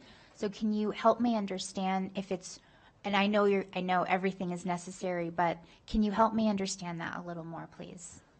Yeah, absolutely. This is a jury instruction. I took this from the jury instructions for First Amendment claims. Jury instructions are naturally made so that lay people can understand them, and so naturally it was probably the best place to look for it. So when courts analyze First Amendment claims, courts set down jury instructions that tell a lay jury, here is the legal standard, here is what to look for. And it is one of the legal questions that will go before a jury in a First Amendment case like this, is whether it could reasonably be construed as happening on behalf of the district. And so that is a standard I obtained from cases that analyzed this, and that was the factual question that was set before a jury. Thank you for educating me on that. Dr. Nicolette. Yes, thank you. And to that point, that's an excellent point, and I'm glad you asked the question, is that I know extremely well that when you have a board policy or administrative regulations, you don't just put it in a binder and put it on the shelf. Policy and administrative regulations require training and actually regular review and read so that you can remind yourself of the parameters and the guidelines that help support your work and help continue to support your organization. So it's not like I think most people in the jury instructions, that's a great example. Most people don't spend their lives on a jury. Most people don't spend their lives thinking about freedom of speech. So to be able to provide training is incumbent upon our administration so that our employees understand what it means. That's a great point, if I may respond. You know, for several years, it hasn't happened in the last year or two, but for several years, and maybe Kevin's been doing it instead of me, I've been training administrators on, and I actually have trained the Nevada Association of School Boards, the Nevada Association of Superintendents, and the Nevada Association of Administrators, I think that's what they're called, something of that nature, or other principals from other districts on this very topic. It's a complex issue, and we do those trainings, though, and we train our local administrators as well on how this works, what to look for, and how to work with their staff to make sure that we're acting consistent with this. But that's a great point, and training is important. And I know now that we have Doug here, Doug Owen, Chief HR, I'm sure we'll be doing that again. So. Thank you, President Smith. I'm going to read again so I don't misrepresent anything.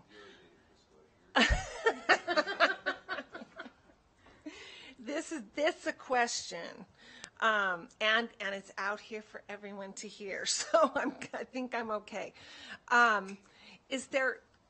Does anywhere in this, and I've read it several times, but you know, you go on to the next page and you kind of forget what you read on the previous page, but in anywhere, either explicitly or just assumed that there's a protection in here for employees when they're advocating for the needs of their students, so is it assumed anywhere in here, or is it explicitly that I missed, or is that something that would be more in the administration regulation, or is that? I think we believe that the new go ahead, Kevin, you probably want to add to this. I think it's probably in the very purpose statement. I mean, people can speak in a private capacity on a matter of public concern, and then I think in addition to that, it's, you know, to the extent they identify themselves as a Washoe County School District employee, when they do it, it goes into the new 4B, where they can talk about matters of public concern and identify themselves as district employees, saying that, hey, I'm a district employee, I'm an expert on this subject. Here, I'm going to give my opinion on a matter of public concern. But I'm not doing so speaking on behalf of the district. I'm not doing so saying that this is the official policy of the district. Right. But, so, yes, it's included really throughout here, and particularly in 4B. The flavors in there in that. Okay, thank you. I have one more question. Brief comment, this revision magically addresses a lot of the things that I had also been wondering about. So something for the previous version 3 that I was going to advocate on, and my question is I believe this new version addresses it, is I was going to ask for something that just very plainly got to the point of, by simply acknowledging that you're a district employee, that is alone not disqualifying your speech as no longer private. And if I understand the new 4B and 4C, that gets to the heart of that, because I was going to come and say, can we simply have something in this policy that says that simply by acknowledging that you work for the Washoe County School District does not make your speech, I'm stumbling for my words here, but it doesn't necessarily mean it's not public speak. So the act of just acknowledging that you're a district employee does not actually remove protections or make it not private speech. I know that's a double negative. If that makes any sense at all, what my question is I believe this new version 4, if you will, says that now. Does that make any sense? Normally I don't fall over my words this much, but does that make any sense at all? It does make sense, and as I was saying to Trustee Westlake too, this is meant to generally encapsulate those sort of situations and make it clear, because it's difficult, because what courts do is they always say it depends on the context of how something is said, and it depends on the content of what it was said to really determine whether it's protected or not. So we try to have a as most of a easy understood general rule as possible, as is allowable under the circumstances when you deal with a rule that is necessarily case by case. So this is the general rule, and you'd be correct in that. Very good. Thank you for that.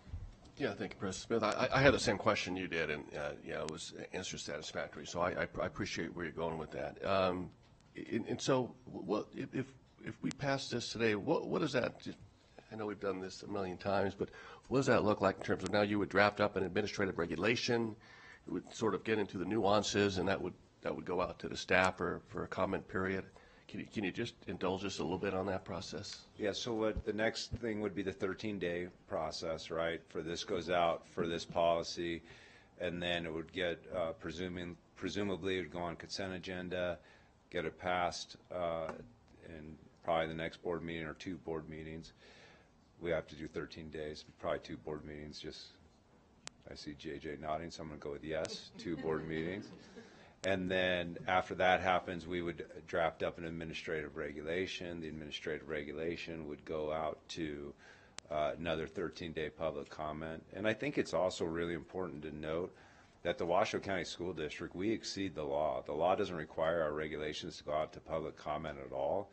And we do that, and we take into account what they're said. In fact, President Smith sent in a public comment on a reg, and she was right, so we changed it today and put it back out for 13 days. So we do a lot of extra stuff here in the district that other districts that are not required by law and that other districts don't do. So that would give our employees the opportunity to weigh in on the regulation. The regulation would have several of, not all of them, because as I've shared with you, they're wrong, but several of the examples that we used to have in the past board policy would become the regulations. Not the wrong ones, just the correct ones. So that makes sense. So if you want a flavor for what it would look like, look at the current policy, actually. Because the regs are specific, right? So there's some specificity.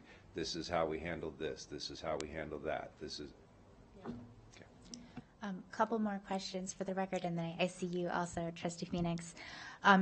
It's a unique policy. All of our policies are important, but we have really deliberated hard on this in recognition of the gravity that it has.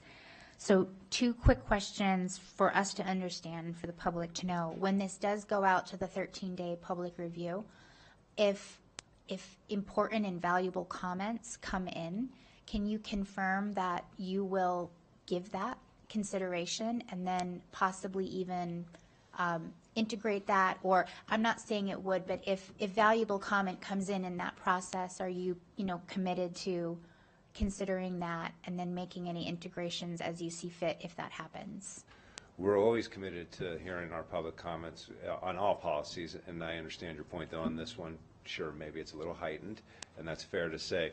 How that would work is if we felt that there was a material comment and something needed to be changed, I would go to you and say, we can't put this on consent, let's put it on general. We would add that in. I would need another vote of the board, and then we would start a new 13-day process, because I don't have the authority to override your vote today. So if you adopt this as it is today, I can't take public comments that come in. But what I can do is, and most of the time, public comments, I don't want to sound negative, sometimes the public comments don't relate, and so we just disregard those, or they're personal, and it's, well, I want to see this because of what happened to me, and that's not how policies need to be drafted, so those would be disregarded. But if a public comment comes in and it's like, oh, that's a good point, I missed that one, or we missed that one, we would come to you and say, let's add this in, and then it would start a new 13-day process. Thank you for that commitment. The second question was, let's say an employee who might want to write an op-ed, or they may want to speak on a community panel. Is there a resource within the legal office? What does that look like for an employee to reach out and say, hi, I want to make sure I understand this correctly. Do we offer that sort of access to employees if someone has a question about a policy or an admin reg for anyone that wants to stay on the correct side of our policies and regulations, but of course maybe that doesn't have a team of lawyers like we do to be able to answer those questions? Yeah, so our rule at the Office of General Counsel is that we only provide legal advice to administrators and above. And the reason for that is it wouldn't be fair to an administrator for us to give legal advice to a teacher and then not tell the administrator, right? So just sticking with that example, we would ask if, and we do this all the time because we do get questions from folks all the time. We say, please work through your administrator, and then it comes back to us through the administrator. And this way we're all working together. But sure, we provide that type of input all the time. Yeah. Thank you for that. I appreciate it. Trustee Phoenix? It's more of a comment here. Thanks for running the drill as far as going through the association, looking at the public comment, making those changes, adding the definitions, going above and beyond. That shows that transparency for Washington County School District and your office.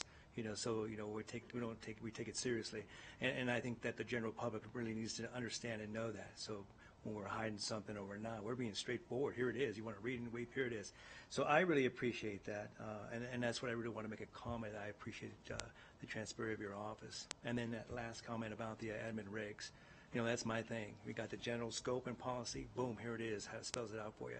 Go through your supervisor if you have any questions. All right. So I just wanted to make sure that you heard that from your office from me to you. Okay. Thanks.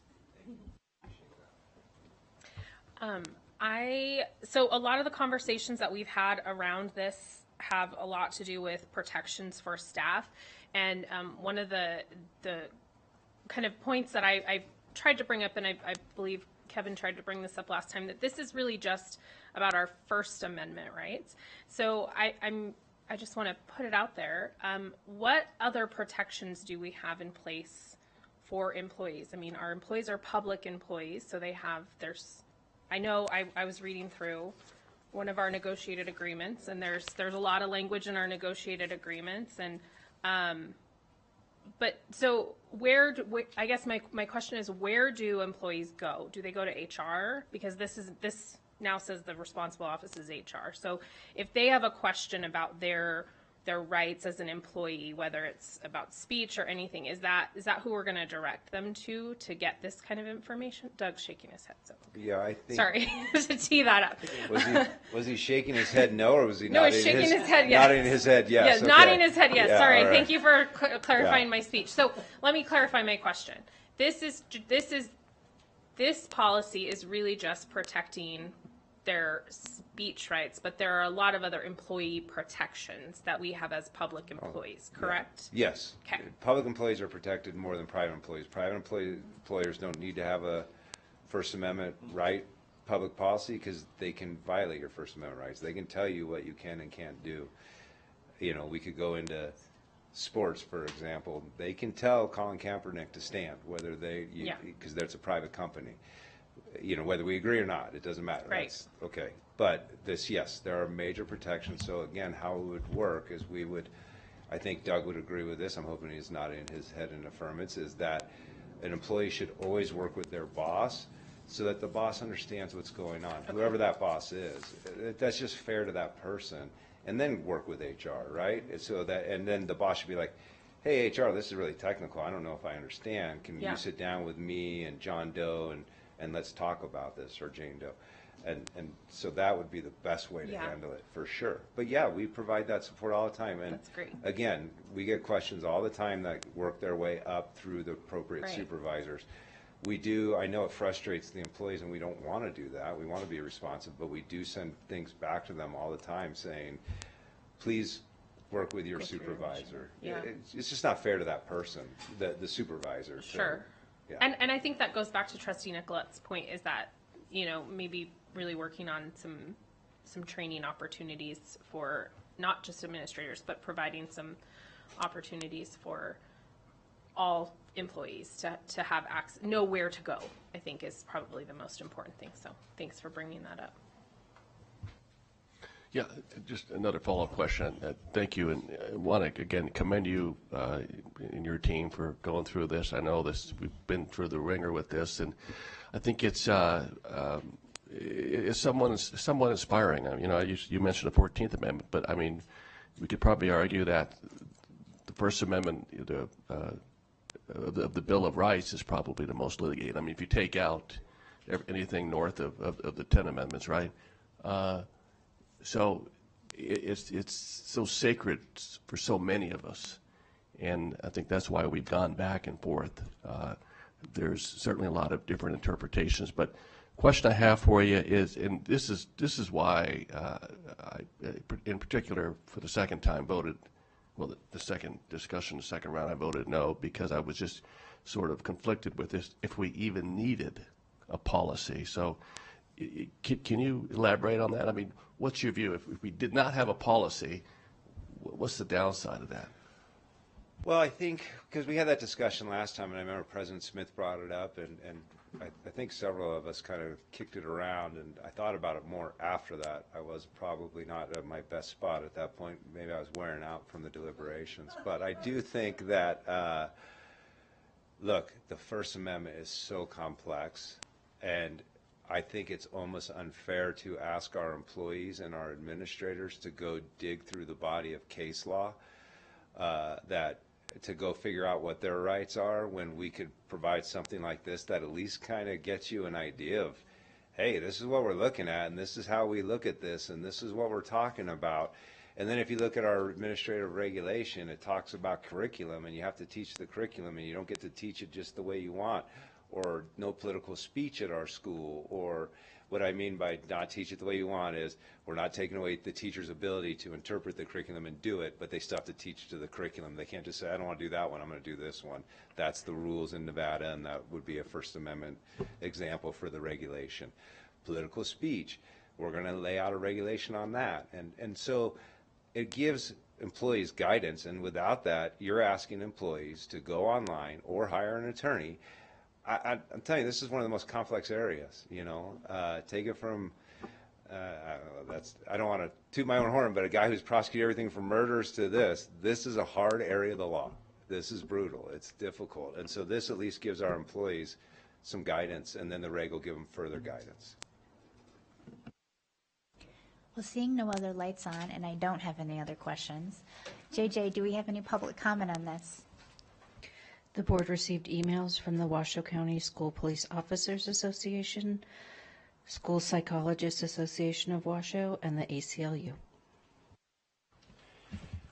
Thank you, Madam President. I want to just say thank you to Council Pick, Chief Rombardo. I really appreciate the legal team's analysis, the precision, and really working to make sure that we're balanced in helping our employees and making sure that our school district, as the employer, is in a good place. And so really appreciate the work, not only on this policy, but the policy diet that we've been working on and the other policies that have been updated. These are really important to us as a district, and your work and leadership is greatly appreciated. So I just wanted to say thank you to both of you.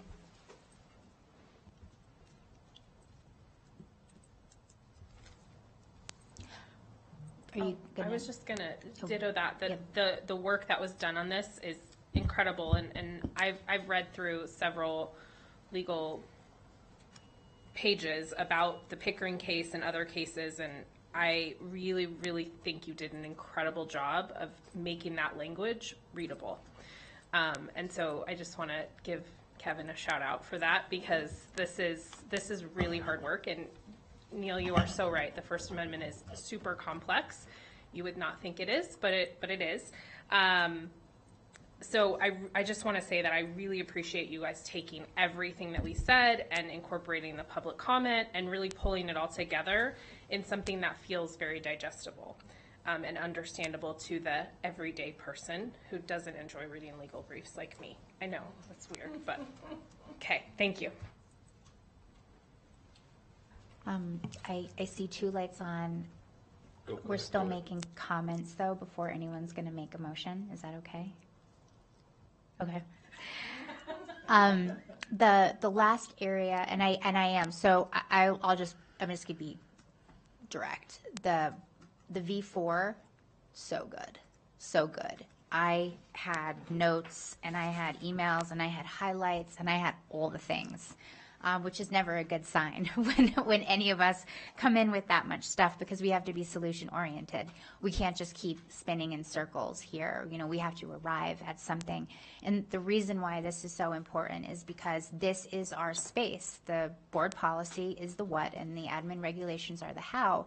And then we pass this on to the expertise of the CEO of our district to then administer this. And I think that this version is much stronger. My question is, again, marginally related to matters of public concern, because that's something that has come forward in a couple different public comments. Can you explain that a little bit more for me? I'm still in support of this policy. It does give me a little bit of pause, but can you just explain how it would be determined, like what is marginally related, just so that I can have an understanding of an example of what that means hypothetically? And again, I'm not opposed to it, even though we did get some public comment that was concerned about it. But can you help me and others understand why that's important and what marginally might look like, so that I have an illustrative understanding of it?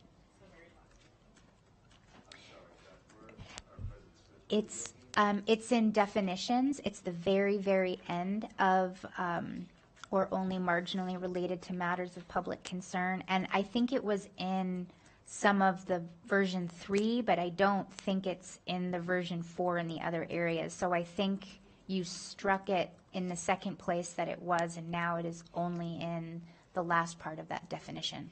Thank you so much. So this is right from case law. You know, there is an exception to, you know, when it's not a matter of public concern, when it's essentially disguised as a matter of, it's something else disguised as a matter of public concern. There's a marginal connection to it. The word marginal is a word that courts use when they define this. And so this is a term of art, if you will, in how courts define what is a matter of public concern. It has to be actually a public concern. It can't be something that's marginally or 2 steps disconnected from a matter of public concern. So I think, go ahead. I was just going to try to give you an example. There could be Jane Doe, an employee who has an issue related to her employment, but she's painting it as a public concern. That's what you're kind of looking at. It's like, well, yeah, all of us have a public concern in our jobs, but this is really a personal, private capacity issue. So it's only marginally related to the public concern. Just, I know I didn't give any facts in that hypothetical, but that's what the courts would be looking at. Thank you. And that does answer my question. So this is someone comes forward that is upset that they don't have 5 additional minutes on their break, and then they come and then they're talking about how they're extrapolating this out as we're not treating teachers fairly, when really this is about a dispute about whether or not you have, 5 additional minutes. And I'm, again, just completely making that up, but it helps me understand what that means. And so, as I prepare to vote, that was the last puzzle piece that I needed to understand what this means. So thank you. Vice President Mayberry? Yeah, I'm ready to make a motion.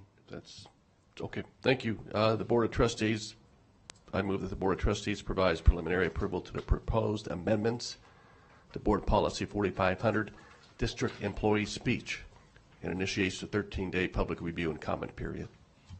Second. All right, we have a motion by Vice President Mayberry and a second by Trustee Dr. Diane Nicolette. Do we have any discussion on the motion? Seeing none, all those in favor, please say aye. Aye. All those opposed, nay. All right, motion carries 7-0.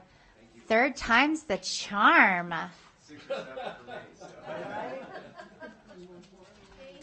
Thank you very much.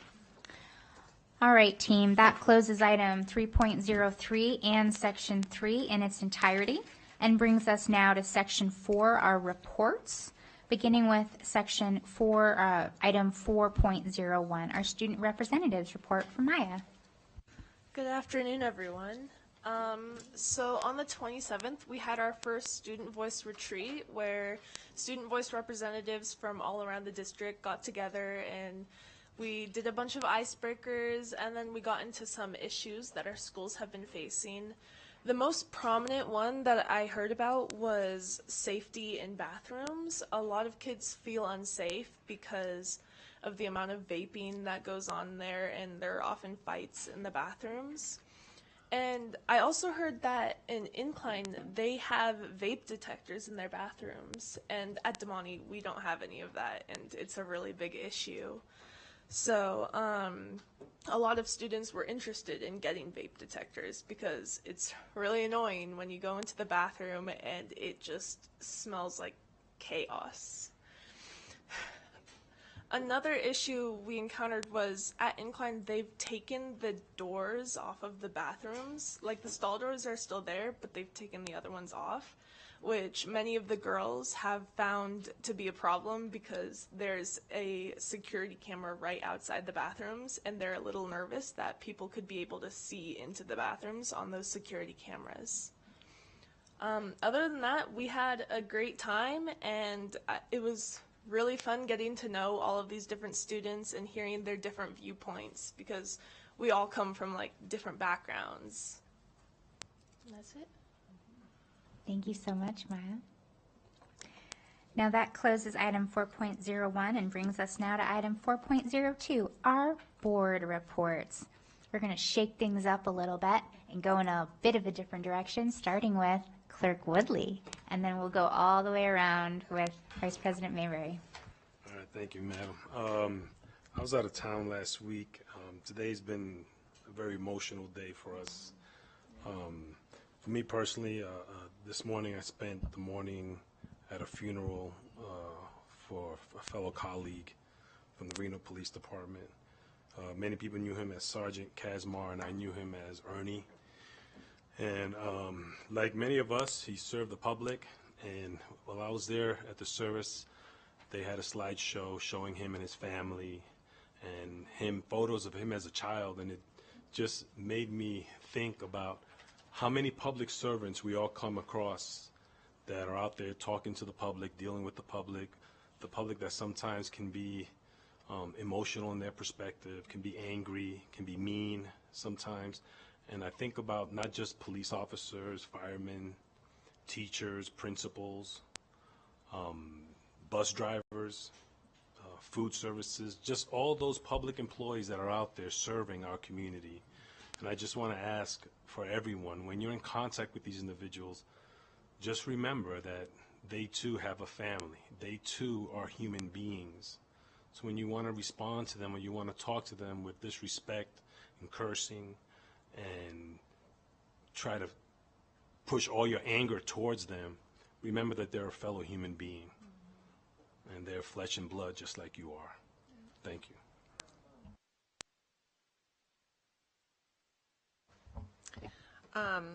No, I appreciate what Maya said and Trustee Alex just said. It's the sooner we get the bathroom situation under control, the better, because we need them, right? But we're working on it. Just I know we're going to get there. And I had heard about the officer, and it's a shame when people are providing a service to their fellow human beings and they're attacked, they're treated cruelly, disrespectfully, and murdered. I mean, that's the final insult. So I too ask that the public think about what they're doing towards their fellow human beings that are providing a service. Attended the Mariposa ribbon cutting, increasing their student body to 325. Beautiful, beautiful buildings, and I know the other trustees that got to attend, we were just like, oh, this is wonderful, and it's just a joyous moment. And then everything else basically was NASB, everything NASB. Attended a Zoom meeting and discussed public record requests. Transparency and accountability were the two main takeaways on that. And then and then attended with Trustee Nicolette in Vegas, the NASB training that was provided to us. And the two takeaways on both of the training sections was ideas on how to resolve conflict and how to work positive to resolve conflict, and the other to find your inner strength and your inner superpower. So it both great positive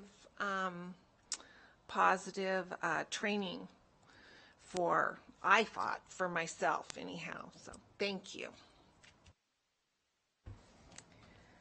Hi, everybody. Yesterday, I had the incredible opportunity to speak at the opening of the very first America 250 exhibit in Nevada.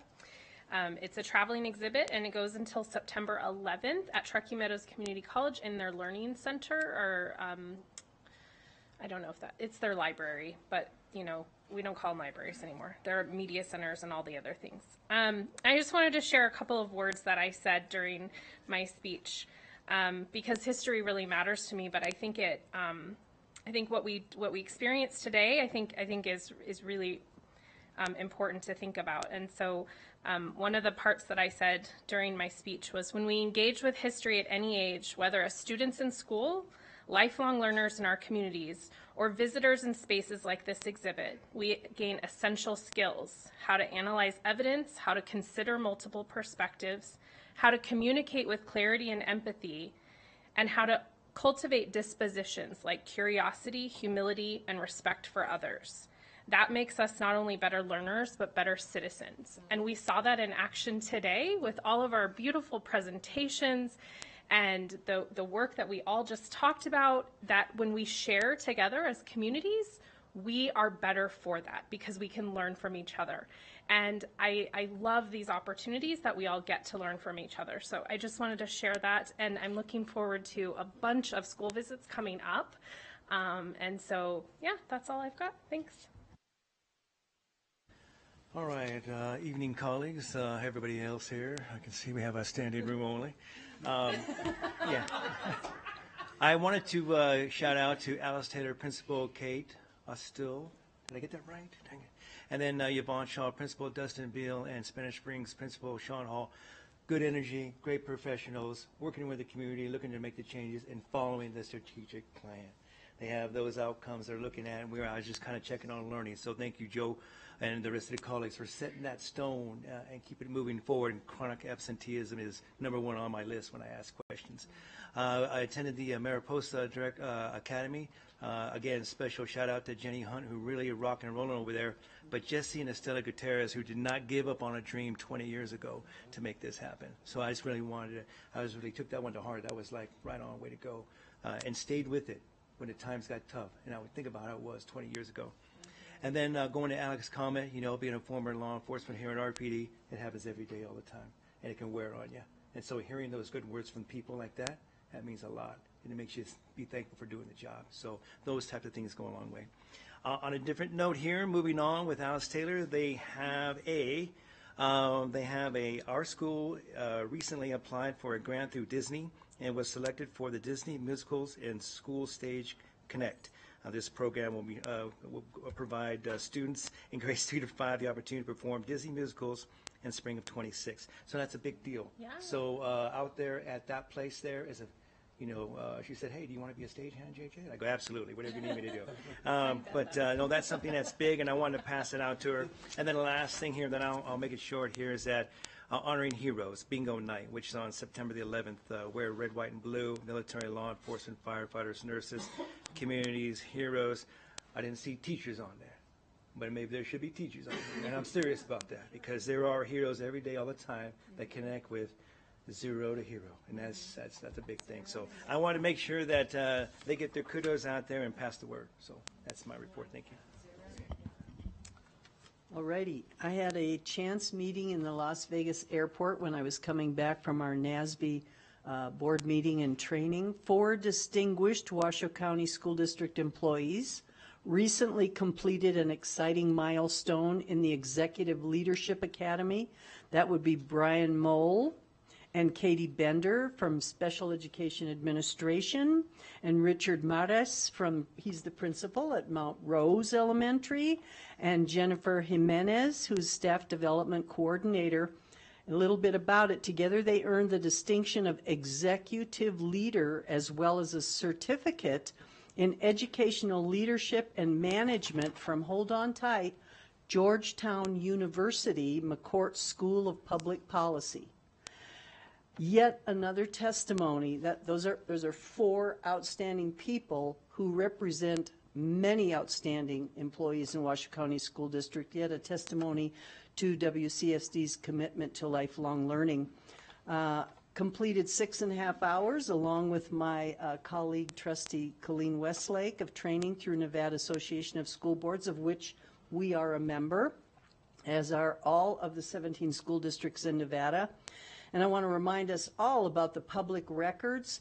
The NRS 386.327 outlines the training hours that we must have our first year of service and our third year of service. And one of them is public records. So if you haven't done that, it's mandated.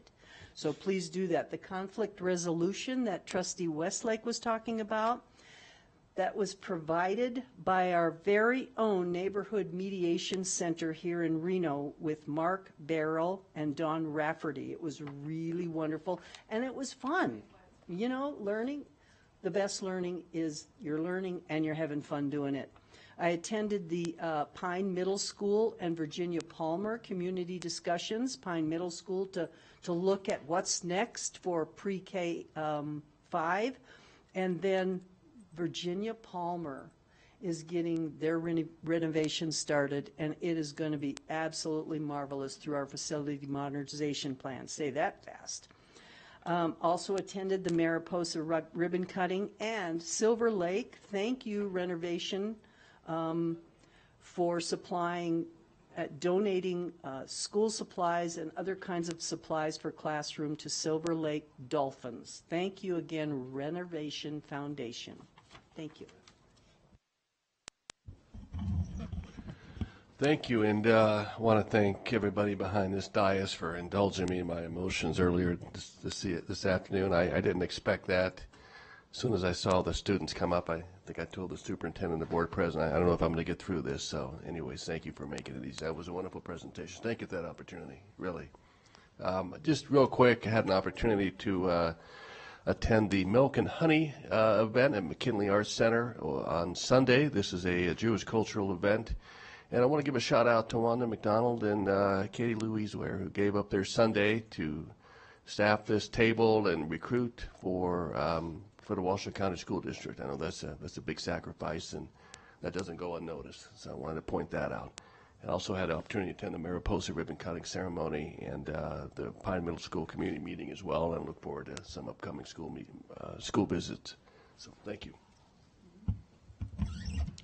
So while JJ gets my things up, just a couple things I want to say, because there is, just so the public understands, there's no dialogue in between.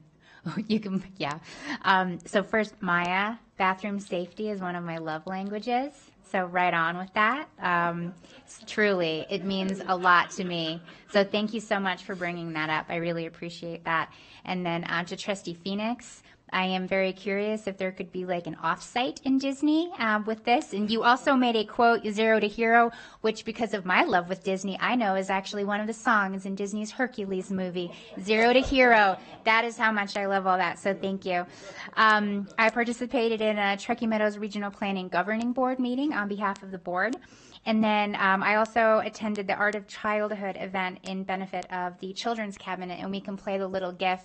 Vice President Mayberry was there, but he had left before things got real fun, and that's what you're seeing right there with Clerk Woodley and Trustee Colleen Westlake. That was a ton of fun. My second pick, I know, right? Can you not love that? My next photo is, there's two photos here. I was very honored to attend the signing of SB 460, which was Nicole Canizaro's Educate Act that she brought forward in partnership with the governor. I really want to thank the Clark County School District for their hospitality while I was there, and also got to see one of their brand new schools that they had rebuilt. So that was really wonderful. Next pick is the ornament decorating. Again, Vice President Mabry was there, but it wasn't there when we took this photo. But Commissioner Clara Andriola invited our school district to participate in the creation of 10,000 ornaments, because this year's national holiday tree is coming from our very own forest right here outside of Carson City, the Humboldt Toby Forest. So that was really amazing. I also attended the community meeting for the new elementary school in the Smithridge area, which is how I'm going to refer to it. One of my takeaways at that meeting was exactly how confusing it is when we keep referring to it as Pine Middle School or even the school that's being built. So I'm going to start using new language around that to say the elementary school in the Smithridge area, because that was one of my takeaways. I spoke to the Reno High government classes with Trustee Nicolette, and then had my first school visit of the year with them. Also had a school visit at Pine Middle School, which is in its last year. And that was really special to see how that school is coming together to honor it in its final year as continuing on in that middle school space. I attended the state of the county, and then the picture you see here is the ribbon cutting for the expansion of Mariposa Academy. Very much a congratulations to them. And then last but not least, I want to bring attention to an amazing opportunity in our community that's offered every year, and that is the $100,000 Dolan Class Project. Submissions are open now for classroom and school project awards potentially, and so everyone has the ability to submit for those by September 24th. And so thank you to all of our community partners. All right, so that closes item 4.02 and now brings us to item 4.03, our superintendent's report. Thank you, President Smith. So we're going to try to take a little different run at things this afternoon. We're going to preview for all of you a video that will be about to go public here.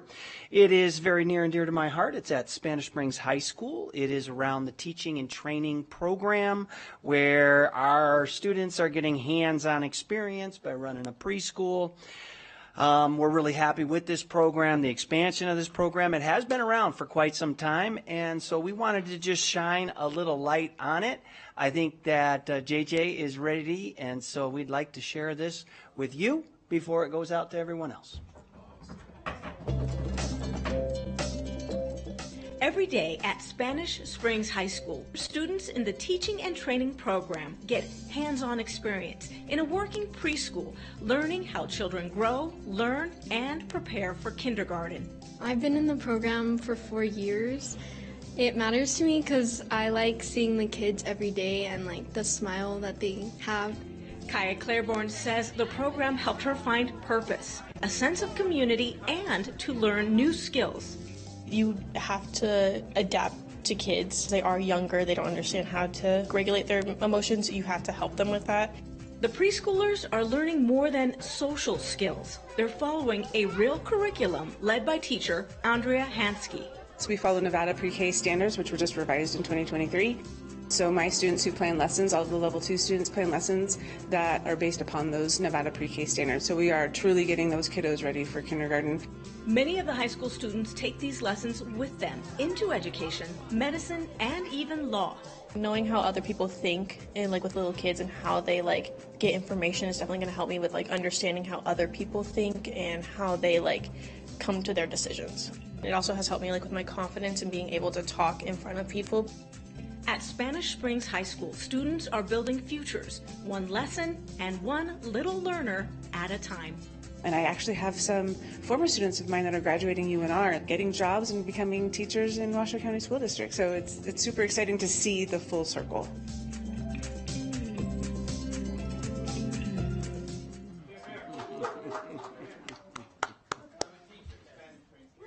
All right.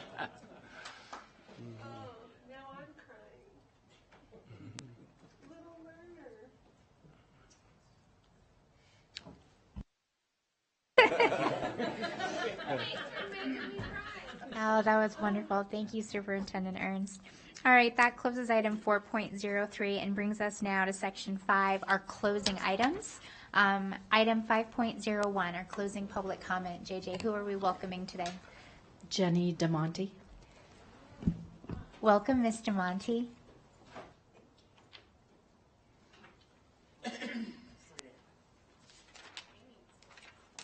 Even wrote something down. Hi, my name is Jenny DeMonte, and I'm here from Indivisible Northern Nevada. Shirts. Yeah. We are a grassroots, volunteer, nonpartisan, policy-focused organization dedicated to making sure our public servants work for the people. Our group is focused on government at all levels, and I'm specifically focused on local education policies and activities. I'm organizing our group that will be attending trustee meetings and discussing district policies. Mostly, we're here to listen. We may comment on agenda items and other district activities when we decide they are relevant to our mission. But right now, we're happy to be here. Glad to be hearing about what's going on in our schools. I am a brand new proud grandmother of a 4-week-old who's I used to have all the schools, but now I can just remember McQueen. So let's keep it up, kids, because I've got real fish to fry here. But thank you so much for your help, your work. It's all good. Thank you very much, Ms. DeMonte. We appreciate your engagement. You're very, very welcome here. Dr. Powell. Welcome. Is that Dr. Howell? Powell. Powell. Please Welcome. excuse my appearance. I've rushed here straight from school. Welcome, Dr. Powell. Well, thank you.